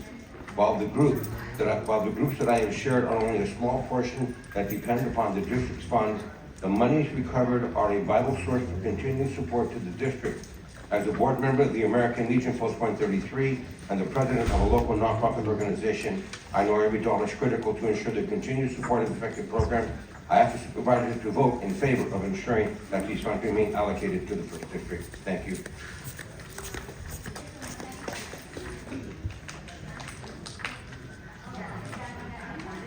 Good morning, my name is Barbara Trujillo. I am here for OC GRIP. As a parent of 3 young boys abandoned by their parents and adopted by their grandmother, I depend upon GRIP, holding my boys accountable for their academic achievements and behaviors, giving them opportunities to meet their personal goals in all areas of their lives. 3 boys whose rough start in life could have led them down a different path, but GRIP's presence has encouraged positive behavior choices. As a GRIP greeter myself, I was able to greet parents and their children as they entered the school grounds, giving them a high five, you look marvelous today, encouraging them a good start for their day.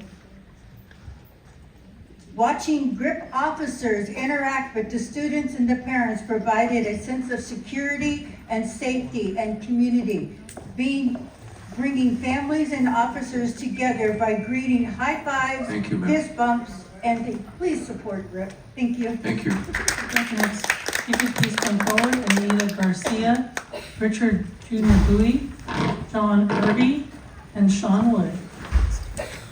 Good morning. My name is Beth Cusmano. I serve as an elementary principal in Garden Grove. I'd like to address the board funding, continuing to fund GRIP. I've been working at GRIP schools for the past 15 years, and I've had firsthand knowledge of the programs and how impactful and how powerful they are. But the most compelling are the relationships, and that's the power of GRIP. If trust is formed, belief is built, and change occurs, impacting families. I'd like to give you one example. There was a student whose mother was stabbed multiple times in the throat 3 years ago. The child saw the aftermath of it. He was angry, disengaged, and struggled with behavior. The GRIP team mentored him. 3 years later, he's focused, has goals, has raised his reading level multiple times in just the last year. And the best part, last month I heard him coaching his younger brother with some of the same strategies that he learned from his GRIP mentors. That's the power of GRIP. It has an impact to change across generations with our most vulnerable youth and families. Thank you. Thank you.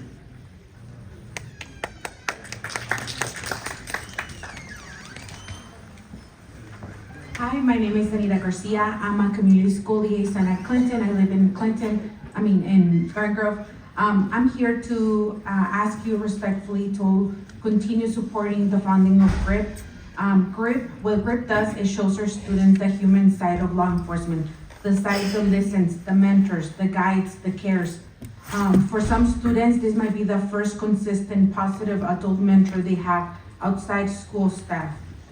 As you make your decision, I ask you to remember that behind every budget item, there's a child, a family, and a future. The relationships built through GRIP are changing lives, building trust, and creating safer communities. Please continue investing in this program.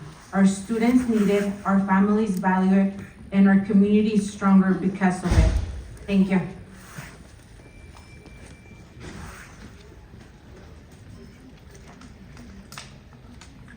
Good morning, Chairman and the board. My name is Richard Bowie Jr., President of Central Coordinator, Republic of Vietnam Armed Forces in Southwestern USA.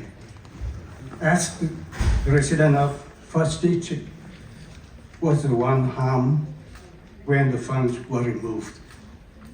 They should be the one who benefit when the money recovered. Please restore that fund of $3.7 million in the community at large. Thank you so much.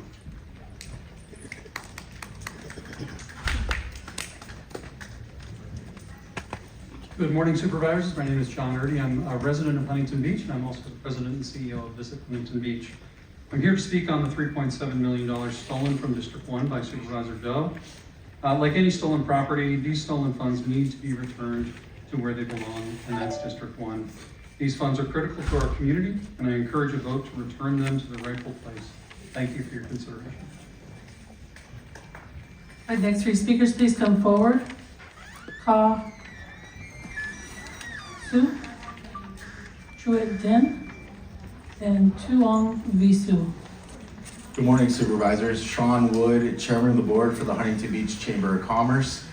I'm advocating that the funds return to District 1. I've seen firsthand small businesses struggle throughout COVID, and they're the backbone of our economy. I've seen a lot of nonprofits that do good in the community. The supervisors in this board have the opportunity to really make an impact and a difference within the community, and what those funds were meant to do in the first place is to do good within the community, whether it's for children or businesses. I hope those funds stay within District 1. Thank you for your time, and God bless. Thank you.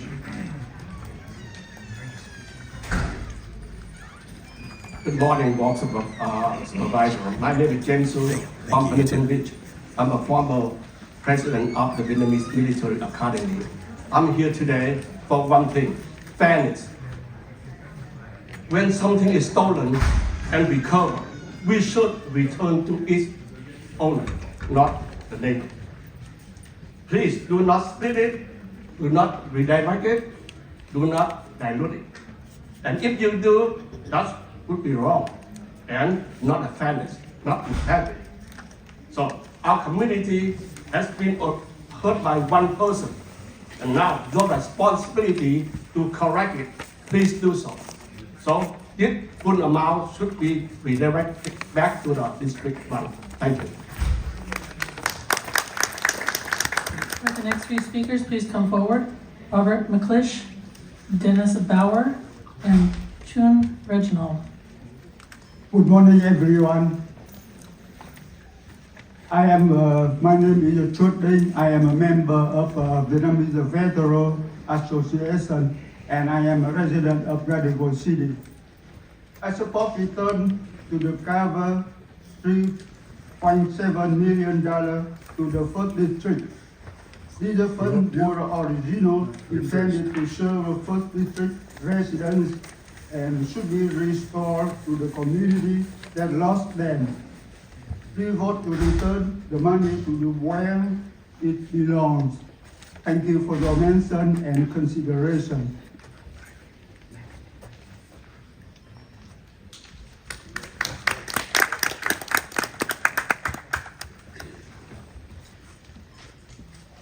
Good morning. I'm Robert McClish from the Tom Valley. I'm with the American Legion, which is a nonprofit that's been in Huntington Beach for 107 years. We advocate for veterans, and in case District 1 didn't know, we have 20,239 veterans that live in our district, which is about 27.6% of the veterans that live in Orange County. That being said, we try to do our best to partner with the county as well as the VA. We try to get our veterans support. We have two groups that we try to support. That is the ones that are over the age of 70, Vietnam vets, and then the ones that came back from Iraq and Afghanistan. So there are a lot of programs. We don't ask much from the county, but if you can reallocate those funds that we've taken, so we can help our veterans in our community, which is a big chunk, almost 30% by the time you add it up. So again, take that in consideration and help the ones that serve protect our democracy. Thank you.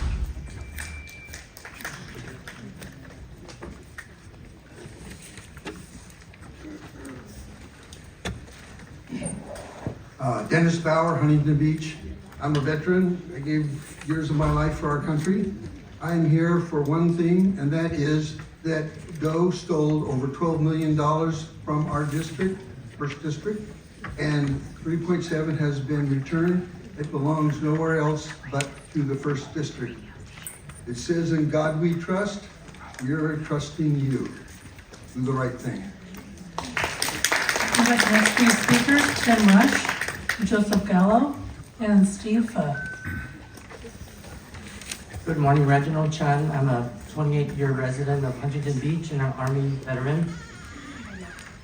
While Santa Ana used to be part of District 1, the current First District city should get the lion's share of any recovered funds, up to $10 million, before any funds are distributed to the general fund or other districts.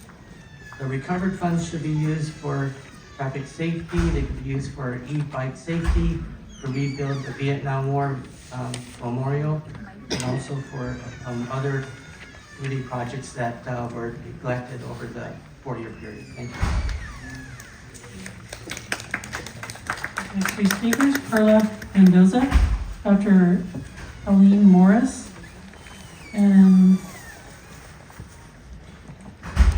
looks, well, I can't read the first name, looks like Phuoc, Nguyen.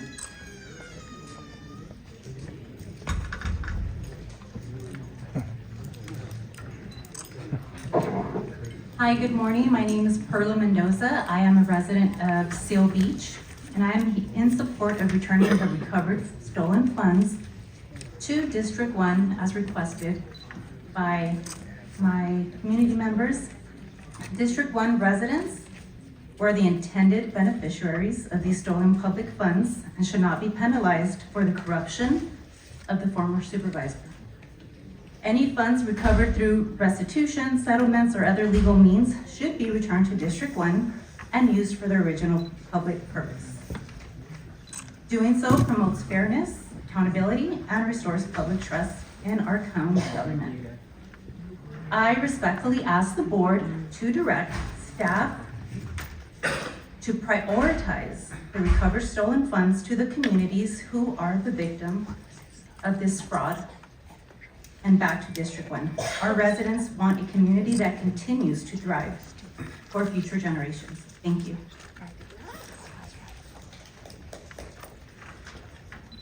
Good morning, supervisors. My name is Dr. Helene Morris, and I'm an executive director with the Fullerton School District. Let's imagine a student named Adrian. Adrian would get in fights. His father left when he was a year old, and Adrian was prone to gang influences in his community. Along came OC Grip. OC Grip gave Adrian mentors in his life. He worked on the 3 A's of Grip: attitude, attendance, academics. By the end of Adrian's 5th grade year, he earned a trip to see his first live baseball game, the Angels, in person. He went on to graduate from high school, and he stayed away from games. And I know this because I was Adrian's principal, and now I shepherd the OC Grip program for the Fullerton School District. I implore you, please continue to fund this program so that we can help students like Adrian. Thank you. Thank you.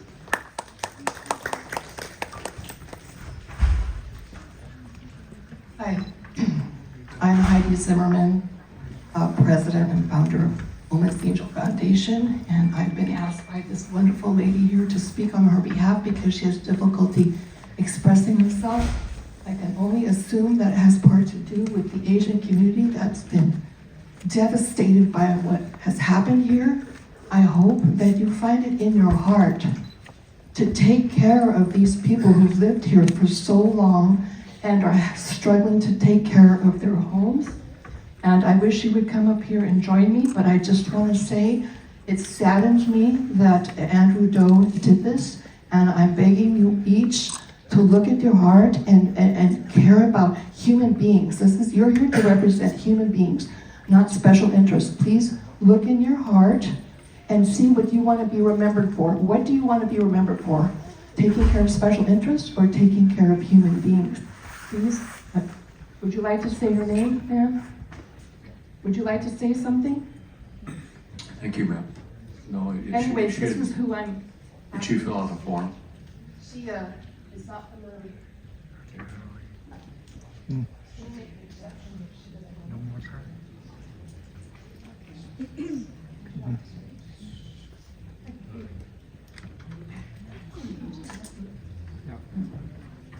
Thank you, something good I had.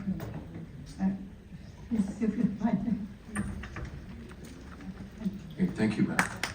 God bless you for this time.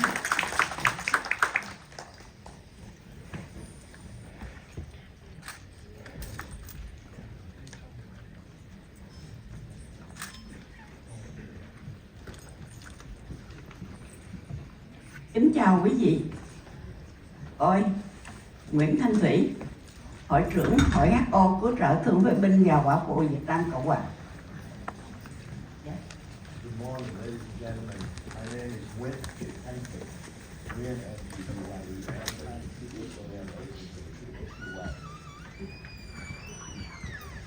Tôi đến đây chỉ mong muốn một điều là số tiền 3,7 triệu US.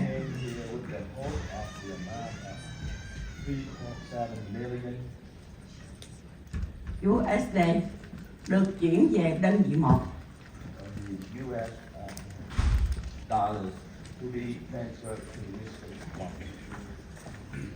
Trân trọng kính chào và cảm ơn.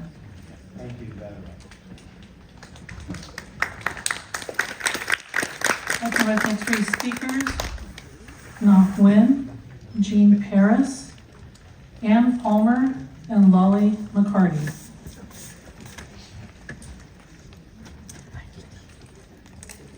Con tên là Mai Thị Kim Linh.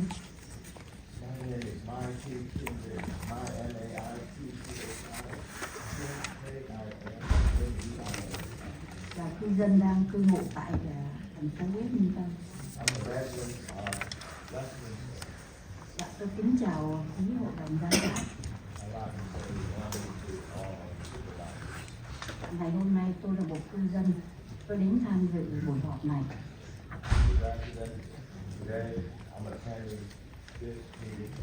Nguyện vọng của tôi rất là mong muốn với số tiền 3,7 triệu đô la. Đó là một phần thưởng công quỹ rất là xứng đáng và tôi muốn được công bằng, được hoàn trả về cho quận Cam của địa hạng một.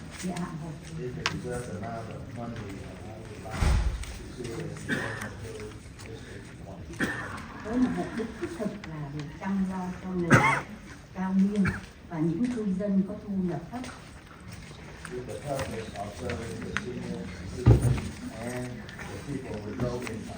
Và cho những doanh nghiệp trong địa phương của địa hạng một và những cộng đồng phục vụ cho cộng đồng của người dân tại địa hạng.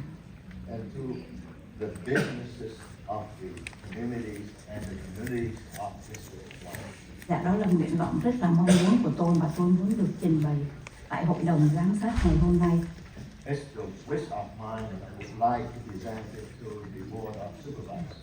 Mong rằng nguyện vọng này khi tôi nói ra, tôi rất là mong đợi và được chờ đợi, được quyết định thật là một cách công bằng và xứng đáng.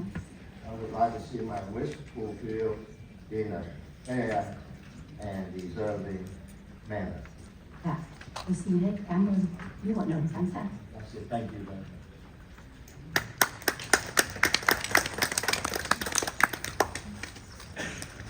Thank you, Chair and supervisors. My name is Jeannie Paris, and I'm from Huntington Beach, and I'm here in full support of Supervisor Janet Nguyen's fight to ensure that the $3.7 million that was stolen by the previous supervisor be returned to the first district where it was stolen from. As you know, these funds should not be redirected elsewhere in the county. It should go to the people that it was originally intended to support. I urge you to vote in favor of District 1 to be reimbursed for all of these funds. Thank you.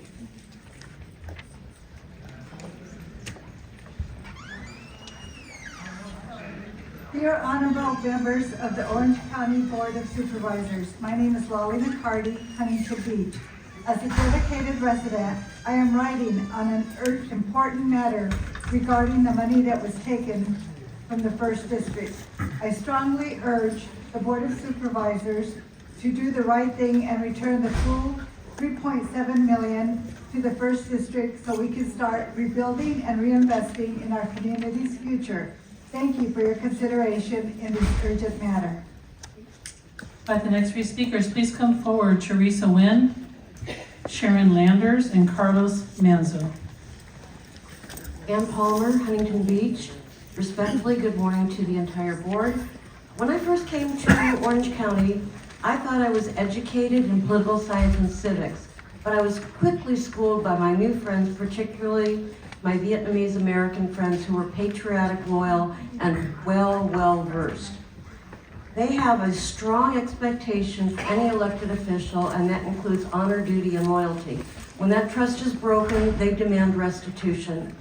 Restitution should therefore be given to the cities in District 1 who had to cover the costs that would have been covered by the funds that Andrew Đỗ stole. So thank you, Janet, for helping bring this to our attention. Again, please restore these funds to the cities in District 1 who have covered the costs that these funds should have covered in the first place. Thank you.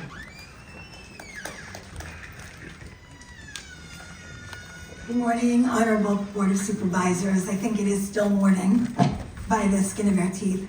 I am Sharon Landers, General Manager of the Rossmore Community Services District.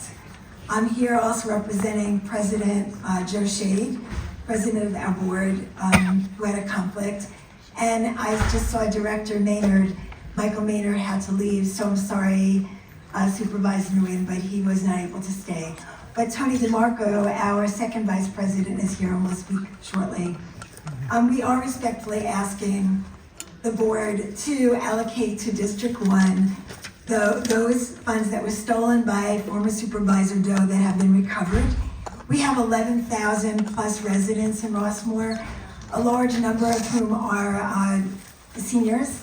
We have needs to update our facilities and our programs, and this money will mean a lot to us. I know it's a little cliche, but please don't steal the funds twice. Thank you.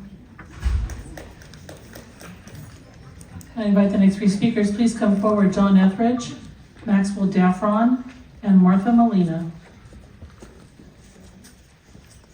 Hello, good afternoon. My name is Teresa Nguyen, and I am a resident of the Garden Grove City. I'm just going to keep it very short and simple. I run two nonprofit organizations, both in District 1. The first one is called the Rice Bowl Foundation, which is a food bank. The second one is called Freed Her Voice, which is a nonprofit solely for battered women that has gone through domestic violence. That $3.7 million that belong to the neighbors and community, it shouldn't be spent anywhere else. I am asking the board respectfully to do the right thing. Please don't steal it from us twice. Please return it back to District 1, where we actually need it. Thank you.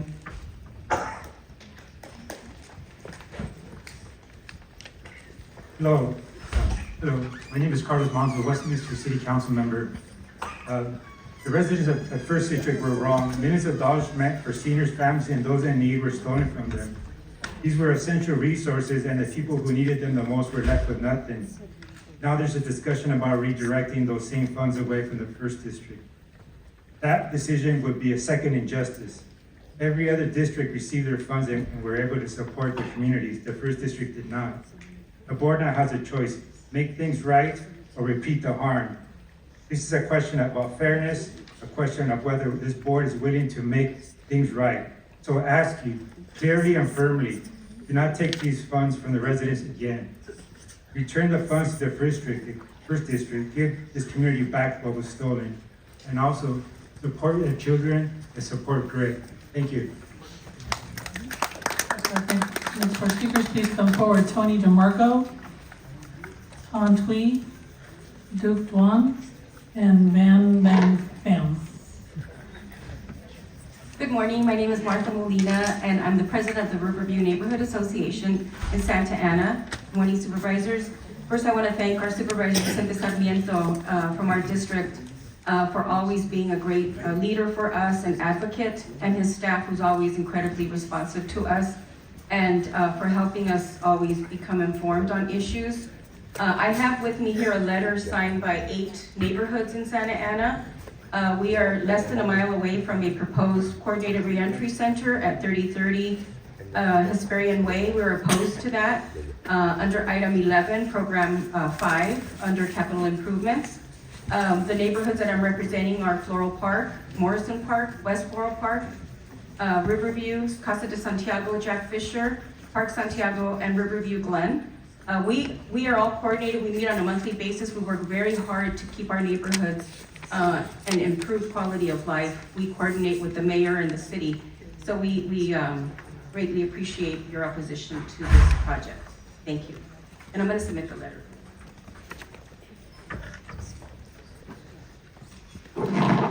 Good morning, Chair and Supervisors.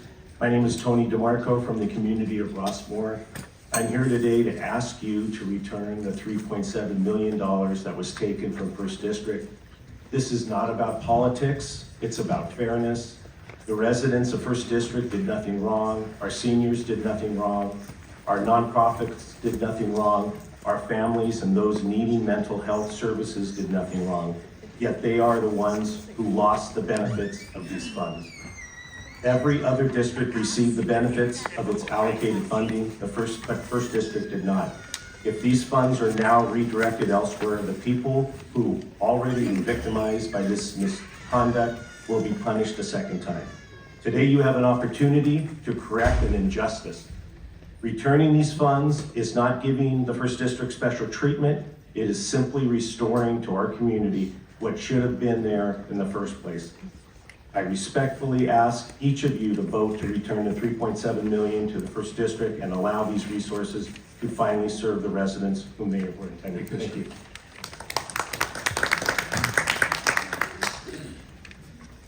Hello, Chairman and the board.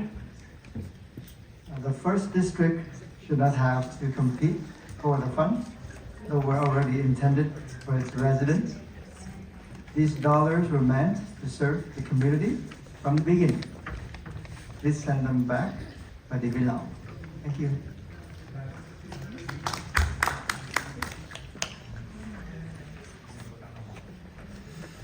Good morning, chairs and supervisors. My name is Thanh Nguyen. I am a member of Vietnamese Women Friendship Association, and I am resident of Garden Grove, District 1. I think this fund were designed for the First District before they were improperly taken. Now that the money has been recovered, it should be returned to its original purpose. I respectfully ask for your support. Thank you. At the next three speakers, please come forward. Long Nguyen, Vaughn Vu, and Brian Genovese. Good morning, Board of Supervisors and your staff. My name is Bang Vinh Phạm, and I am the Executive Director of Sakia Community Services Center, which was founded 8 years ago, providing many classes to mostly senior citizens in Orange County. Today I'm here, first of all, to thank you all, the boards of supervisors and your staff, for your hard work throughout the years. And I'm very sad this morning to be here because of the amount of money that was allocated to the First District was stolen. And I would like to say that it is just proper and fair to return the amount of money to the First District. I also would like to say that I trust Supervisor Janet Nguyen to bring back the strength and dignity for the community. Thank you very much. Thank you. All right, the next four speakers, Georgia Sells, Hope Horning, Ann Calvo, and Marie.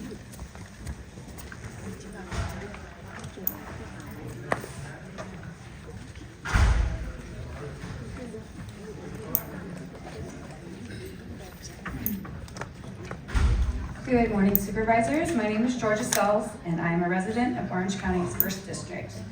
I currently reside in Huntington Beach, but have lived in 4 cities in our district. I'm here today because I believe that public funds intended to serve our community should be used for the purpose that they were allocated. When money that was meant to support local residents is diverted or misused, the people who ultimately pay the price are those often with the fewest resources in our community. As a child, my family relied on financial assistance at different times. Programs that helped pay for sports, after-school activities, school lunches, theater programs, and childcare made a meaningful difference in my life. Those opportunities were not extravagant luxuries. They were the investments in my development, confidence, education, and future. Today, I ask that any funds taken from the 1st District be returned to the 1st District. Every dollar that supports youth programs, educational opportunities, seniors, and community services has the potential to change a life. I know that because it changed mine. Thank you very much.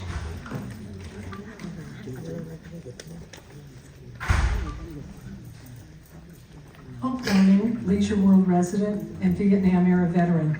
With just 1 minute, I'll be frank. $13 million was stolen from District 1 citizens. The recovered amount of almost $4 million should, according to accounting principles and source and use, be returned to District 1 citizens and not stolen a second time by placing that money into the general fund. Thank you for recognizing this fact.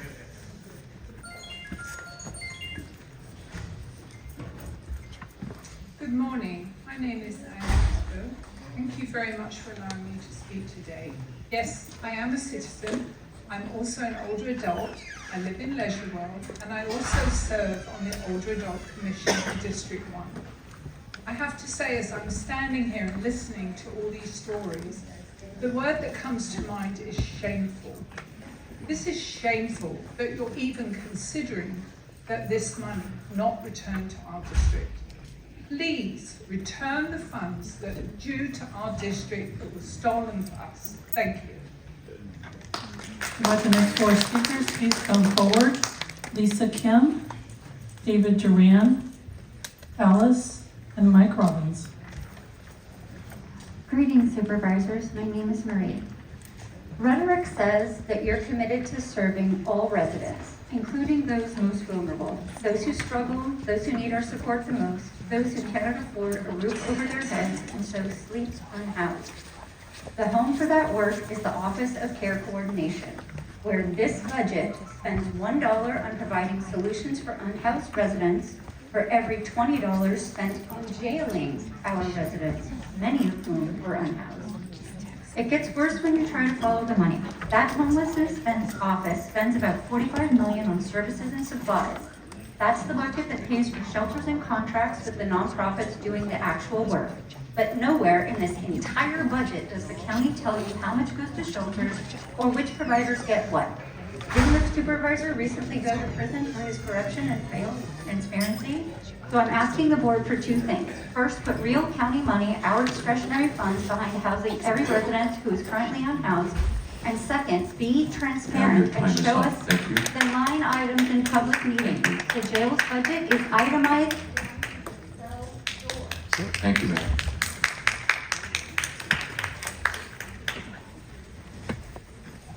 Good morning, Chair and members of the board. My name is Lisa Kim, Garden Grove City Manager.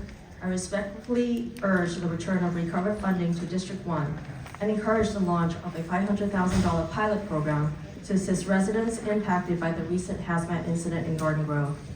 The pilot program would provide targeted resources and support where it is most needed. Importantly, the City of Garden Grove is ready to act. The system and backbone is already in place to deploy recovered funds efficiently, responsibly, and with accountability through an established online portal. An example by reference, the city's evacuation zone lookup mapping tool that was established 2 weeks ago is currently being utilized by United Way to verify deployment of the Orange County Community Resiliency Funds. I respectfully ask for your support in returning these recovered funds to District 1 and advancing the pilot program. Thank you.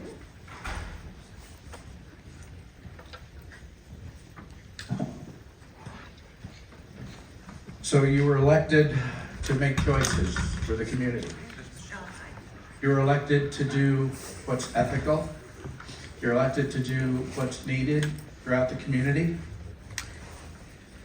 Yet, here in these chambers, we're hearing again,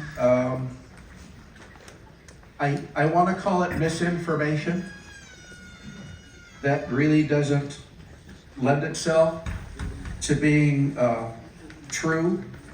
It's, for example, the county will tell you the money is tight, and it isn't. Operating revenue is up $794 million. That's nearly 10% over last year. The headline cut is only $253 million. That's 2.3%. It falls almost entirely on reserves and financing. Be honest with us. If nothing else, at least be honest with us when you're talking to the public about the budget. Thank you.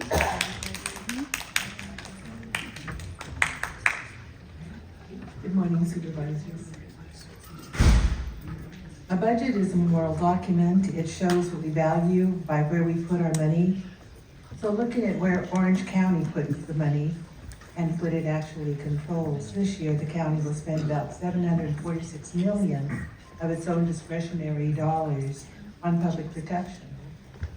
The community resources will spend about $6.5 million of its own money. That's 114 to 1. Last year, the grand jury recommendation number 1 said Orange County should prioritize prevention of homelessness rather than primarily reactive measures. This could be done by earmarking sufficient discretionary funds toward this objective. This should be accomplished by June 30th, 2026. That's just for homeless services, not for supportive housing or housing first strategies. Some of that money may be used for those things. However, my question is, where is the money located in the budget? Thank you, ma'am. Thank you.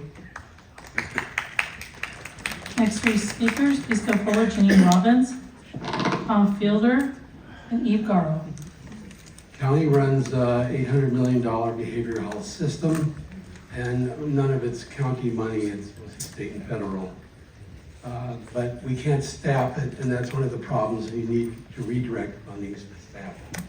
There's a 15.2% rate of they're short 15.2%. The sheriffs are at 6.4%. Perhaps we can redirect some funding so that we can fill those positions. I think that the people don't need to fill cages. They need health care. That was up there on the board. Number 1 was the services. And the discretionary fund is available. So you need to redirect the funds into that, and we need to fill those positions. Thank you very much. Madam Clerk, can I pause there for a moment to take a reading? How many more speakers do we have on our budget?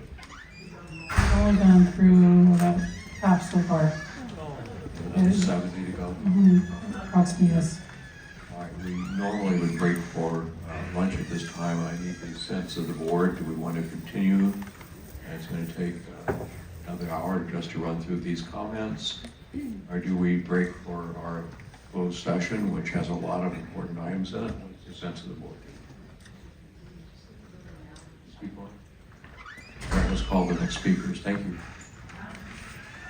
Search the entire $10.5 billion budget and you won't find a single dollar or even a mention of immigrant legal defense.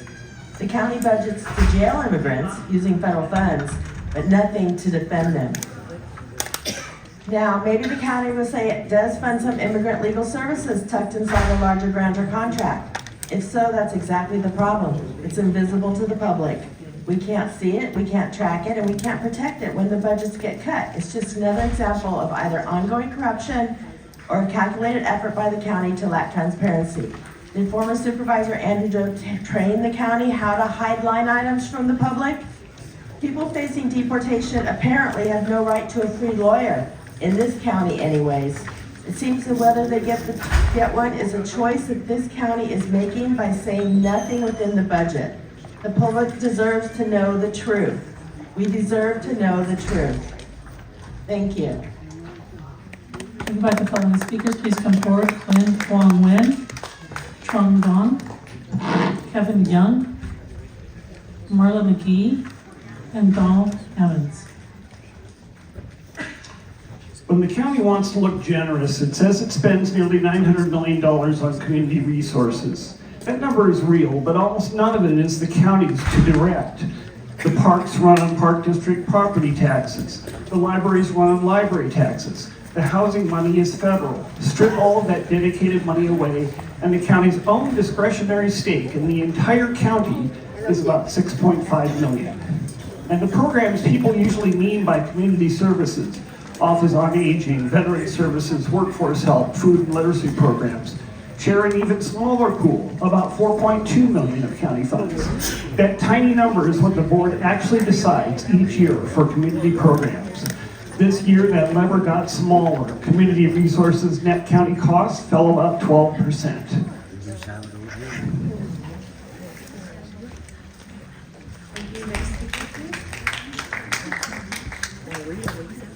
Good morning. I'm Eve Garrow with the ACLU of Southern California and Housing is a Human Right, Orange County.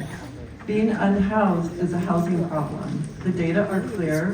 When housing costs exceed about 30% of income, houselessness rises.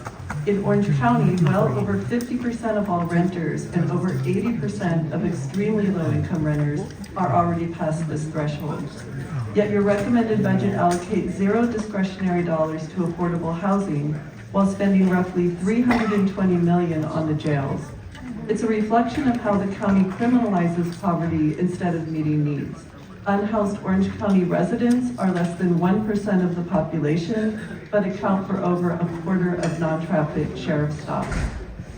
You control discretionary spending priorities, and experts agree that the county's claim that 89% of the discretionary budget is mandated and locked up is misleading. So if you are serious about addressing homelessness, please reconsider this budget and invest in housing. Thank you. The next speaker, please come forward. Thomas I. Nguyen, Ngoc Nguyen, Phong Trong, and Deanne Nguyen.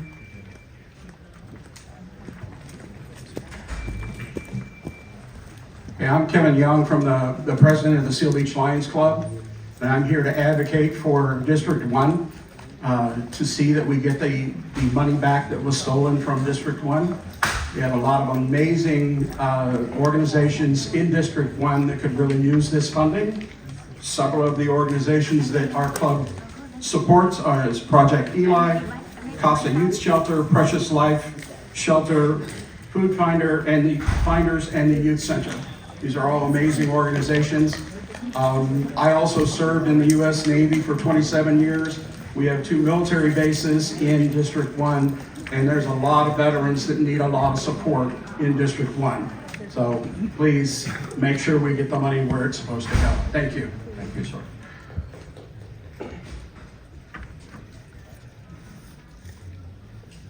Good afternoon, ladies and gentlemen. My name is Thomas Nguyen, and I'm known as Phuc Thai in my Vietnamese community. I'm a CEO of Radio Saigon, Saigon Radio 106.3 FM, program director and radio host.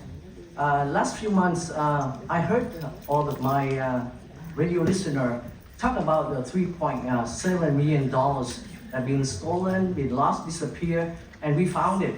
Now they want to have it back in their district. And I asked them why. They say that monies belong to district number 1.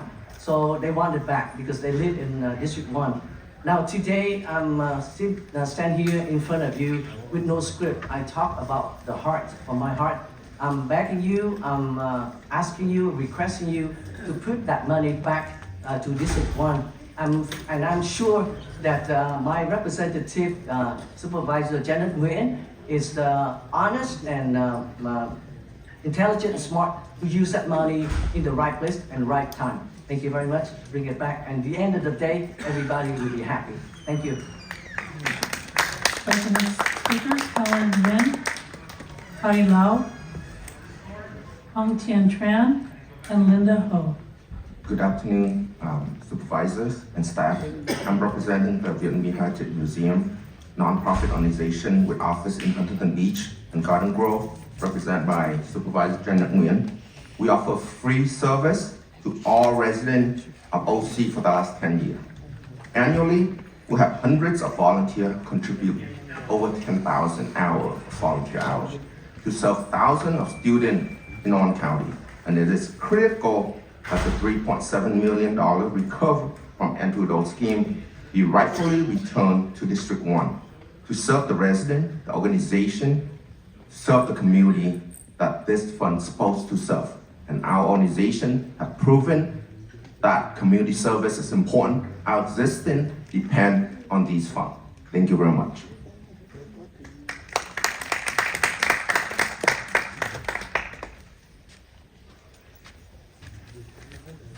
My name is Helen Nguyen. I am representative for Vietnamese Women Friendship Association of California. We work in Westminster. We are the chair member of supervisor. This fund originally belonged to the District 1 and were intended to assist the elderly and the low income. However, they were previously mismanaged by Andrew Đỗ. Mr. Chair, we have over 20 years of experience in government. If these funds are recovered to District 1, I am confident he will utilize them wisely and effectively for the benefit of the residents of District 1. We do the right thing, recovery the money to District 1. I appreciate for your time. Thank you.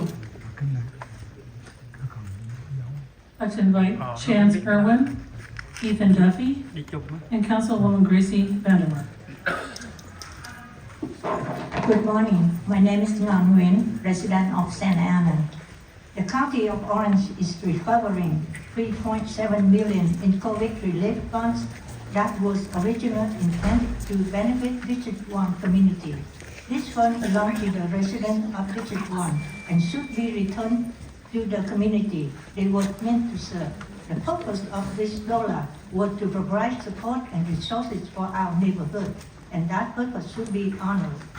In the same spirit, the $1 million allocated for the Westminster Upsway project should remain with the city of Westminster. Those funds were designed for the specific project that reflect the history, culture, and identity of our community. Redirecting them elsewhere would undermine the original intent of that investment. Public trust depends on accountability and transparency when funds are redesigned. Thank you.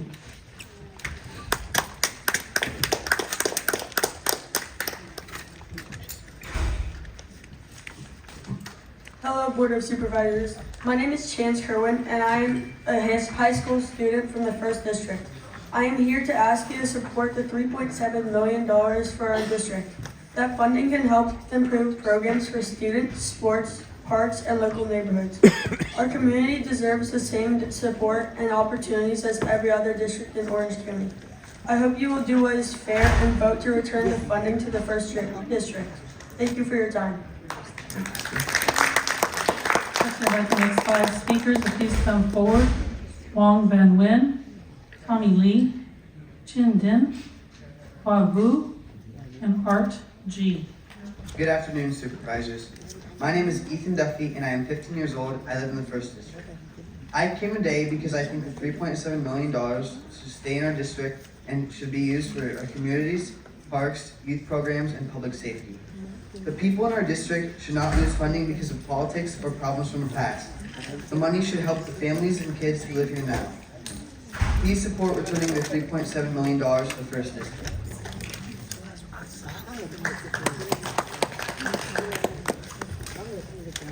Good afternoon. My name is Gracie Vandermark, and I'm a councilwoman for the city of Huntington Beach. Number one, I'd like to express my gratitude for at least recovering some of the funds that were stolen. And number two, I'd like to ask that these funds remain with District 1. The District 1 residents were already victimized one time when these funds were stolen, and I do not believe they should be victimized again by having these funds taken from them. So please consider keeping these funds within District 1. Thank you. Thank you.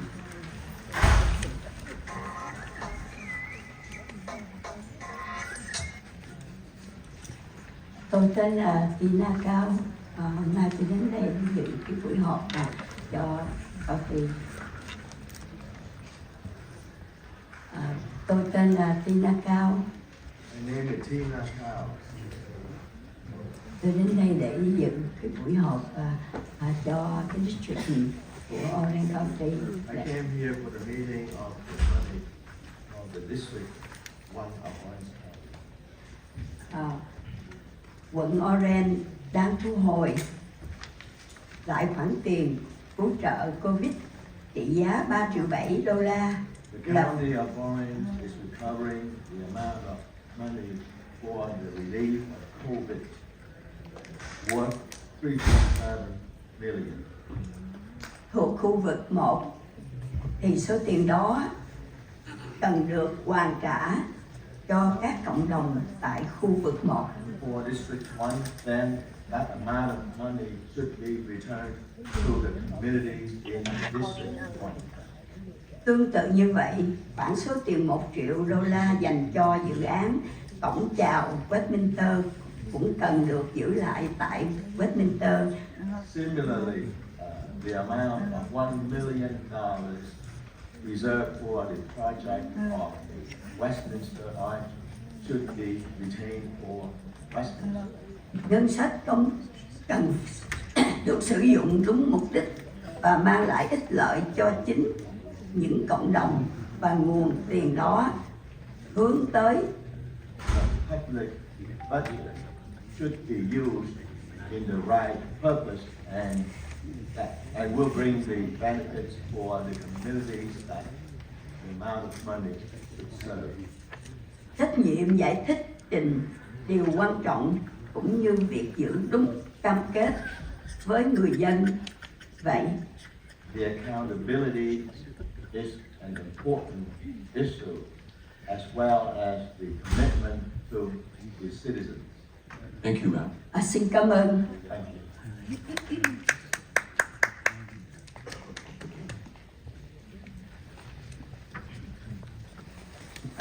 Kính chào tất cả quý vị có hiện diện hôm nay. Good afternoon, everyone present today. Tôi tên là Gigi Vô. My name is GSV Andrew Và một cư dân của quận Hạt 1. resident of District 1.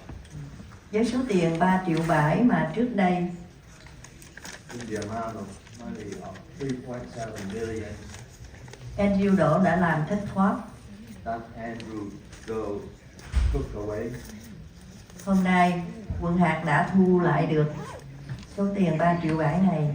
today the district has recovered that amount of 3.7 million. Tôi muốn dùng số tiền này cho quận Hạt 1 toàn quyền sử dụng. I would like to see that amount of money to belong to District 1 for use, Cho các cư dân của quận Hạt 1. for the residents of District 1. Đồng thời cũng tương tự,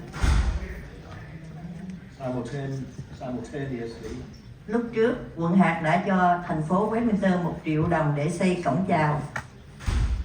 before the district was given $1 million for the arch, Tôi muốn quận Hạt 1 vẫn giữ lời hứa ấy I would like to see the District 1 still keep that commitment. để 1 triệu cho thành phố Westminster xây dựng cổng chào. To give $1 million for the city of Westminster to build the arch, Vì đó là một văn hóa tốt đẹp cho thành phố Westminster. because it would be a good culture for the Xin city cảm of ơn. Westminster. Xin cảm ơn quý vị và xin cảm ơn quận Hạt 1. Thank you, and thank you, District 1. Bye.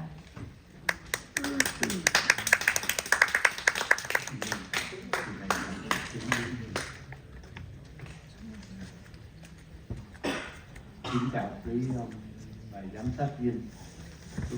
Good afternoon to all the supervisors. Good evening. My name is Trình,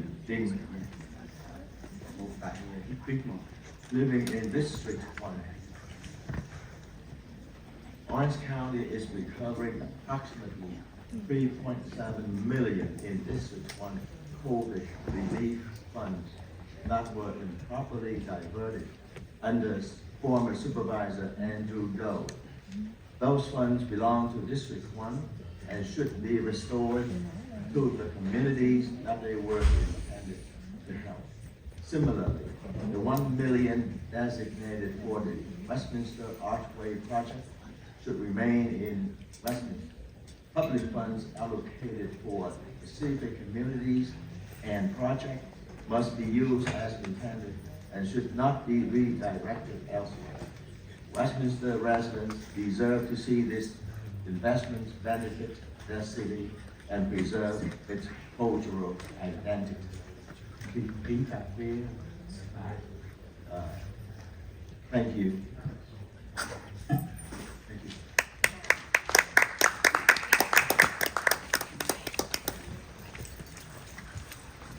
Thank you. Good afternoon, Chair and members of the board. My name is Tommy Lee.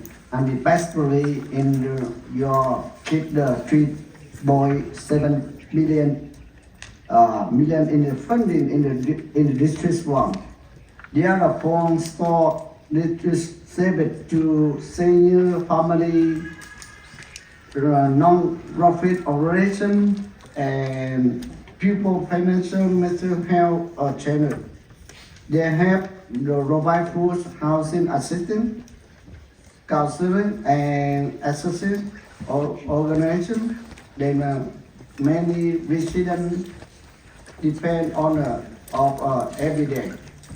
The dual morning is funding the work from her some of the most volunteer member of our community, and yet this is when we have attitude. Residents continue to receive their support they need. Thank you very much for the time. Thank you.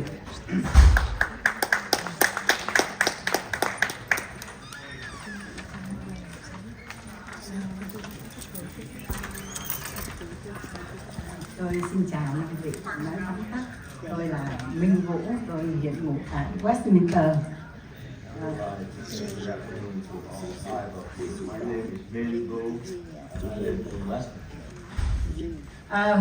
Quý vị đã nói hết rồi, tôi chỉ nói vắn tắt. Với là hôm nay tôi đến để xin quý vị giữ lại 1 triệu mà đã cho thành phố Westminster xây cổng. You have said all. So I just want to say briefly to you that today I would like to keep the $1 million. Đừng có thay đổi để thành phố Westminster xây cái cổng nó đẹp cho thành phố Westminster rất là an toàn, và cảm ơn 5 thành viên ở đây.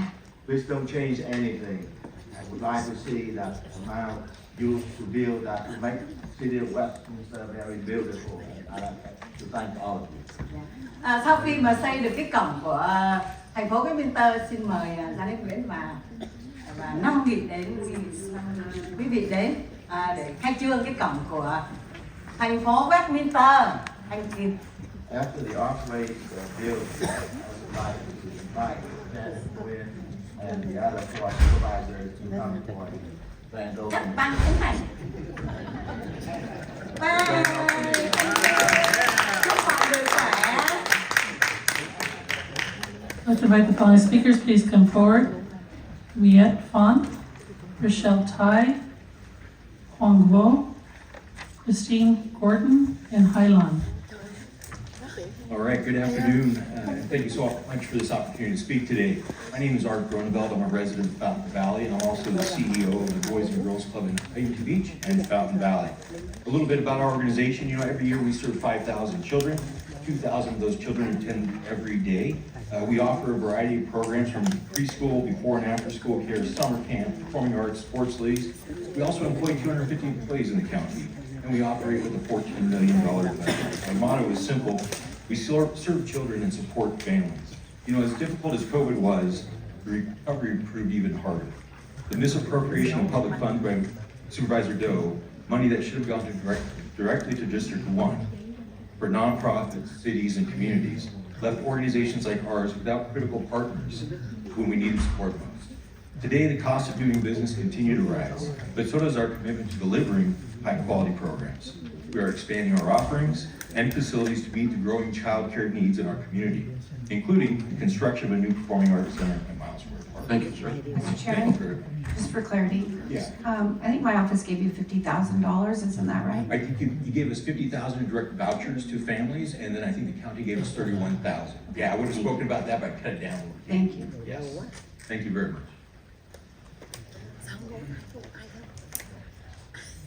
Good morning, Chair and Supervisors. My name is Silvana Sarkis. I'm here as President on behalf of Veterans Association of Real Estate Professionals, a board member of Veterans Legal Institute, and a resident of Huntington Beach in the 1st Supervisorial District. I'm also the caretaker of my 77-year-old mom, so I understand firsthand how important community resources and services are for seniors, families, and veterans in our district.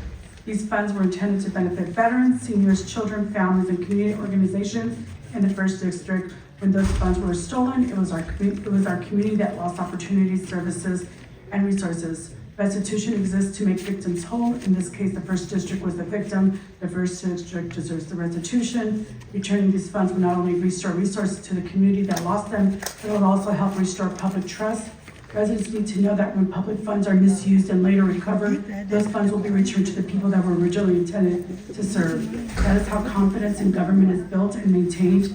Please do not make our community pay for the crime twice. I respectfully ask you to return the full $3.7 million to the first district. Thank you.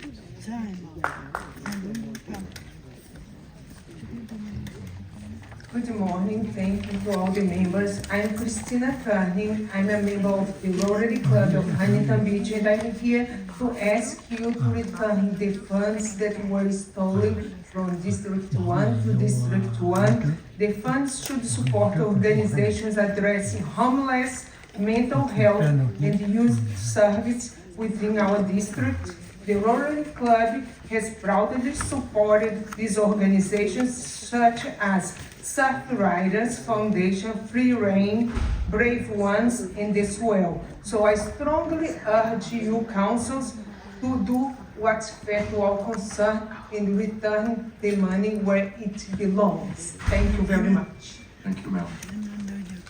Invite next speakers, please come forward. Michael M., Lon Nguyen, Yu Nguyen, Kim Dao, and Christy Mimi Nguyen. Good afternoon, Chair and all members of the Board of Supervisors of OC. My name is Richard Chai. I'm also the taxpayer and very proud resident of Westminster City of District Number 1. I'm here today to support the agenda item 11 to support the Supervisor Janet Nguyen recommendation that the fund 3.7 million should be remained in District 1. And there's an old book of say, don't rob Peter to pay Paul. Instead, bloom where you are planted. So this fund was planted in District 1 to strengthen local services, support local people, senior, improve life of local residents, and the other people with mental health. And in addition to Agenda 11, I would respectfully request Supervisor Janet Nguyen to keep the fund for Little Saigon Gateway Arch. That is not only the ancient site, it's also a powerful symbol and identity of the community. Thank you very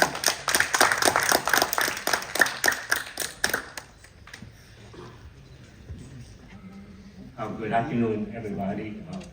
Honorable Chair, Vice Chair, and the Board Supervisor. My name is Ken Deng. Long-time resident of the City of Westminster, District 1, a concerned citizen, resident, a voter, as well as a taxpayer. I'm here today to speak real quick on the budget. Hopefully, the OC County get 10.5 billion for the operation expense. 3.7 million, please return to Janet Nguyen, District 1 Supervisor, so she have all the resources to support our District 1 residents. And if anything left, help our OC group, as well as the 500,000 request for the hazmat incident, no resource for all the evacuated residents. And then if anything, if you have any more money left, please let us have lunch at $1 million for the Parkway project of City of Westminster. Thank you so much. All right, next five speakers, please come forward. Reverend Thomas, Patrick Harper, Grant Murray, DM Dang, and Lon Fong. Good afternoon, ladies and gentlemen. Hi, Dell. I'm the founder of the Youth Media, founder of the Youth page on the Big Daily News. And I'm also used to host on BDS, KBLA, and a regular guest on Fukusa TV. Everyone already stated their opinion, urging you to give the money back where it belongs. District 1. I remember after Andrew Đỗ was indicted and convicted, the board said you guys will pursue and will investigate right to the bottom of it.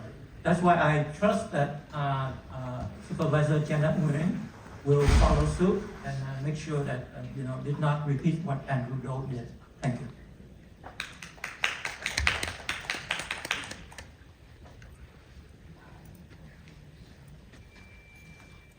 Hello, Grant Murray, around Garden Grove. I work in Mountain Valley for District 1 as well, asking for funding. I represent Moving Forward Psychological Institute, which does homelessness placement, suicide counseling, and workforce development for the residents of the county, and specifically most of our clients are out of District 1, so just wanting to again emphasize the need and the request to return that money. That next five speakers, please come forward. Susan, Mary, Bernadette Martinez, Vitna Kim, and Nguyen Huang. Yeah, good afternoon. My name is Tom. I'm from the VCAL TV, 57.13 and SET television. In the last 2 weeks, my show showed up regarding about $3.7 million returned back, to Orange County. And I got over 10,000 people call me, and they want to bring up the issue to you, please return that to first district. But on the other hand, very important, they want to ask you, please be open and have one a big conference regarding about, the memorial war to remember, 58,000 U.S. troops having sacrificed their life. $1 million not doing like that. Please, and please, let everybody know what's going on about 1 million of the memorial war has been thrown away. Thank you so much.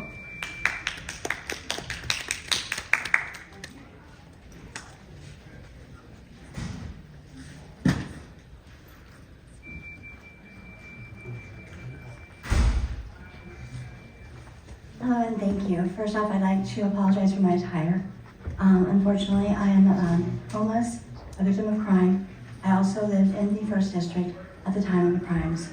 I'm now going to read the petition for revocation from AB 109 on the domestic abuse incident, the most recent of his arrest. According to the HB Police Department, the offender was arrested for resisting obstructing public officer under the influence of controlled substance. The officer explained he was a call for service regarding the offender acting erratic, confronting citizens claiming to have killed someone. As the same officer attempted to detain the offender, he ran into oncoming traffic. I slept on the sidewalk last night. While this individual is a threat to myself, his bail is $20,000. 2017 was the first domestic violence incident. 2026, I'm still dealing with it, and I'm on the street still. Huntington Beach Police, I was not even qualified for the Transitional Navigational Center. The risk assessment said I wasn't qualified. And gentlemen, you didn't have to be a driver, and I really don't think you're right. Thank you, ma'am. Time is up. Thank you.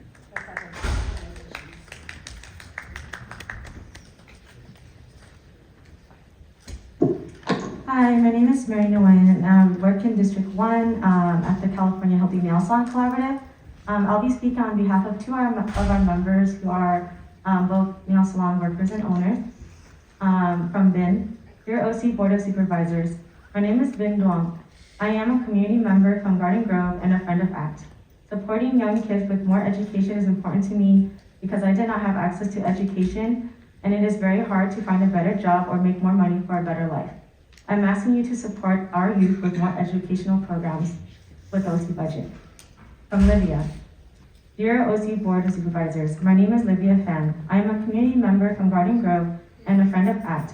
My dream is for OC to provide enough health insurance for everyone and support for providing easy access to Section 8 for anyone who needs it. Thank you. And I'll call the next five speakers. Please come forward. Thuy Nguyen, Aaliyah Guina, Tek Wu, Tam Tran, and Twin Tran. Hi guys, first of all, I want to thank you guys for skipping lunch to hear us out. And my name is Vitna Kim, and I'm a local student from Fountain Valley. I heard there was a thief, so I showed up. And if it's within your power to return the funds back to us, please do. And if it's not in your power to return the funds, then, well, what are we doing here? That's all I'd like to say. Thank you and bless.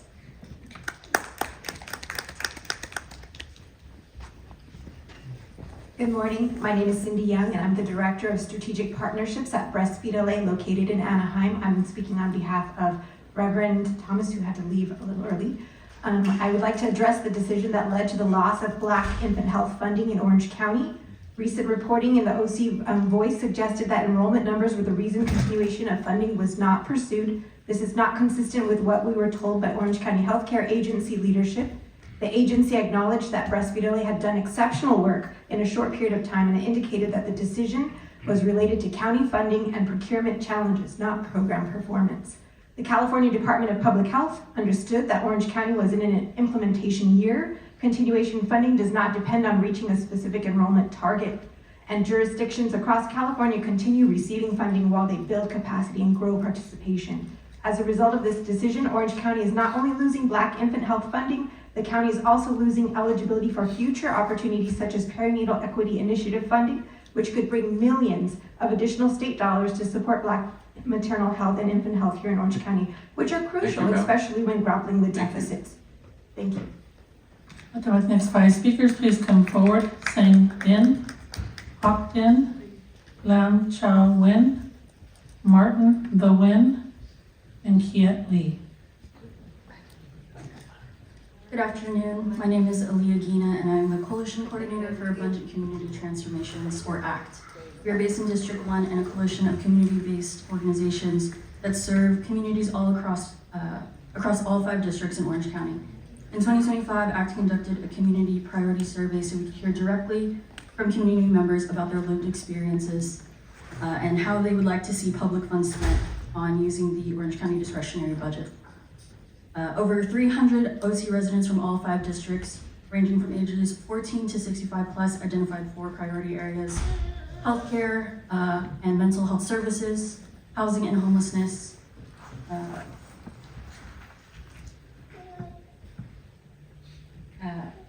education and youth programming, and community safety. Our recommendations are for you to collaborate with CBOs who are trusted members of the community, establish a community priority budget council to advise how these discretionary funds are spent, and support legislation that ensures the protection of healthcare and economic security for all Thank you for your constituents comments. of Orange County.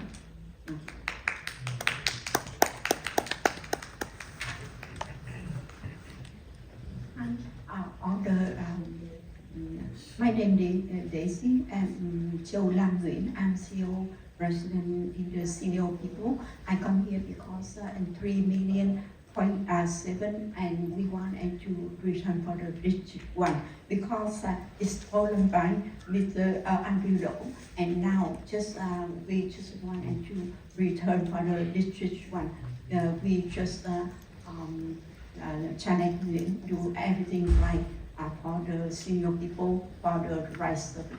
And now we have a member of the organization. Hi, my name is Phiên. I'm also the president of the Vietnamese Association, one of the non-profit as well.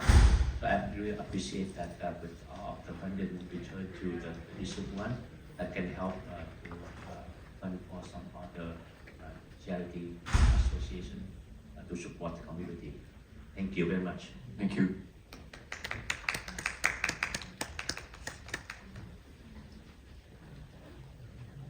Good afternoon, Chairman and Supervisor. My name is John Dean. My wife is Sandy. We live in Garden Road 40 years, and a businessman. So I here to fight for the water money for the Henry Doe cheating. So please return to District 1. So please, thank you. And thank you for listening. Thank you. Let's invite the next 5 speakers. Please come forward. Philip Ha, On Tan Nguyen, Duc Von Nguyen, Lam Chow, and Nana Down.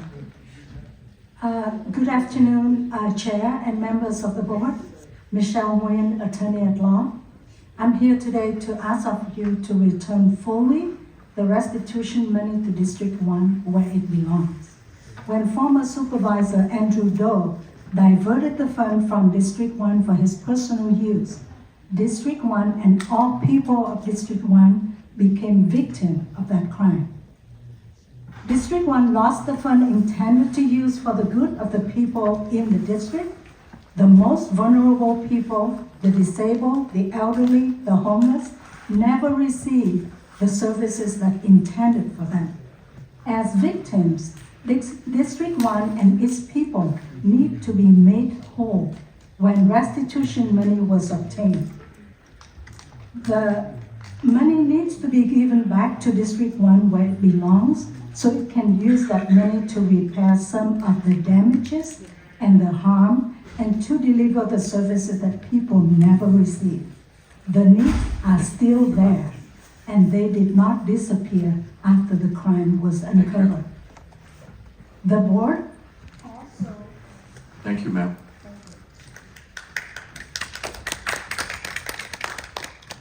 Last four speakers are Kevin, Philip Ha, Min Tran, and Kong Pham.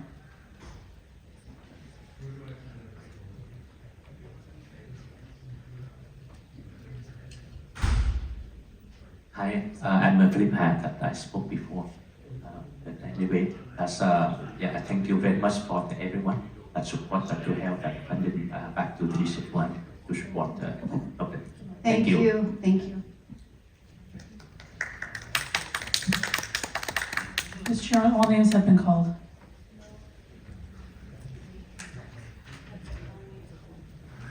Okay.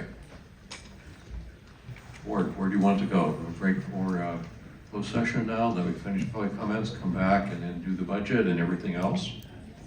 Okay. All right, Madam Clerk, would you read the closed session, please? CS1, Hardin County Executive Office, Public Employee Appointment, pursuant to Government Code Section 54957B, titled County Executive Officer. CS2, under County Executive Office, Conference with Labor Negotiator, pursuant to Government Code Section 54957.6.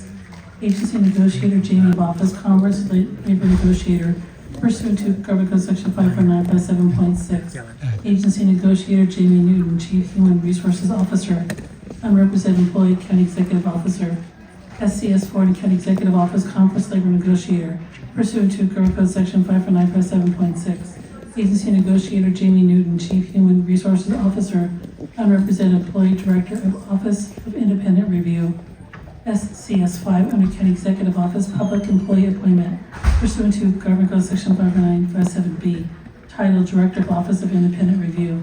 SCS6 under County Council, Conference of Legal Counsel, existing litigation, pursuant to Government Code Section 54957.6, 54956.9 D1. Name of case, Mind OC versus County of Orange. SCS7 under County Council, Conference of Legal Counsel, existing litigation, pursuant to Government Code Section 54956.9 D1. Name of case, Luis Barreto Reyes versus County of Orange. And SCS8 under County Council, Conference of Legal Counsel, anticipated litigation, significant exposure to litigation, pursuant to Government Code Section 54956.9 D2. Number of cases, multiple. We have no request to speak on the closed session items. Thank you, Madam Clerk. County Council, it would be appropriate to close the public hearing now we've had all the public speakers. That's correct, yes. Then before we go to closed session, I am calling it into the public hearing. As all speakers have been heard, we'll bring it back to the board for further consideration when we come back. At this point, we are adjourned to our closed session. Thank you.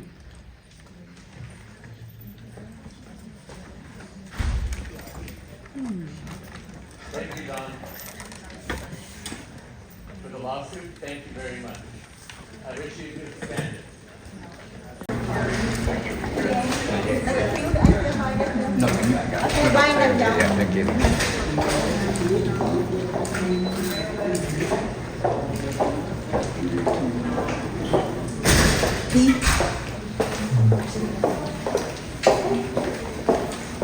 Bên này. She's gonna be in the office. Okay, yeah. thanks. And then you can interview her right to the office. Yeah, thank you so much. Tên gì? Tên Bình. Bình. Yeah. Tên Hằng. Chứ? Thuận. Chứ, dạ. Thuận. Chứ Thuận.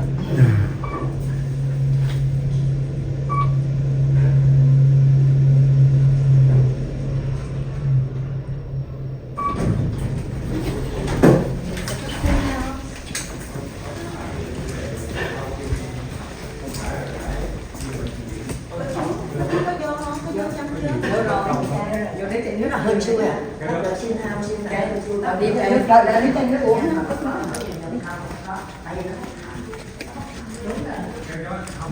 Săn sắc đầy đủ, cảm ơn nhiều.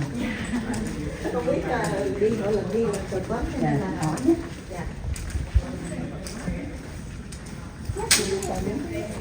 Đây nước một chai đây chứ.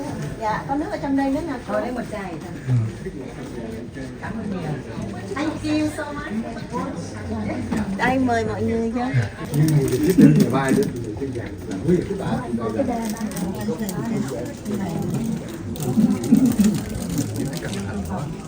không bao giờ mình hài lòng. Gặp mấy lớp thuốc trên khu phần dưới phần nước thì mà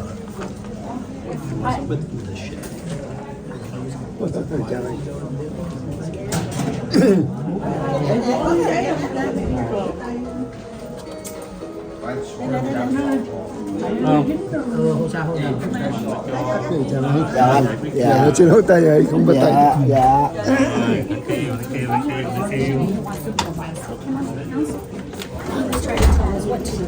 Ô hai chị Ngân, mình đã tưởng không nói được nữa, xong rồi lên bảng nữa. Tốt lắm chị, tốt lắm. Ai cho đây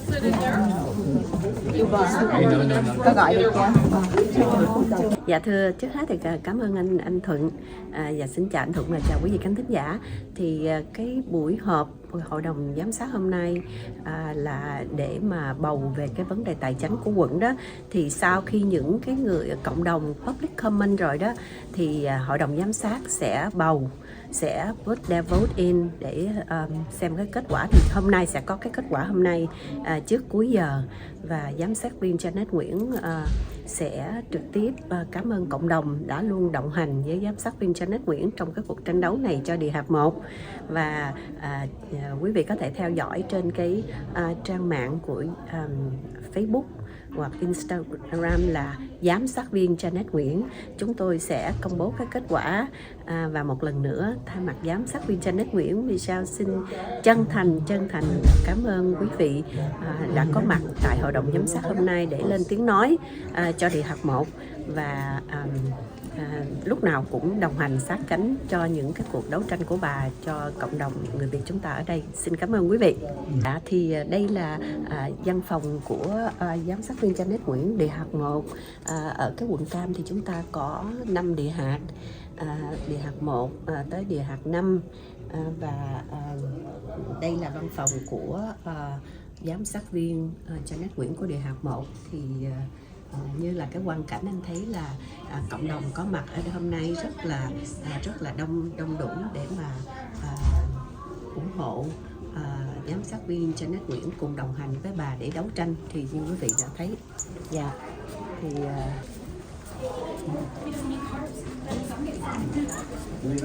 Yes, I'm gonna get these kids home. Thank you. Use my bowl. See you. See you. Thank you. Thank you. Oh, mine's closer though. But yours. Okay.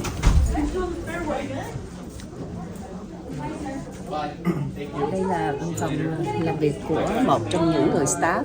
Dạ đây là phòng conference room. Dạ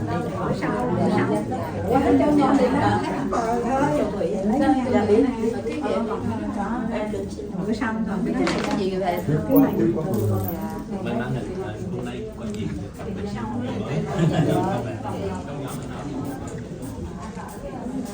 dạ đây là văn phòng của giám sát viên Janet Nguyễn.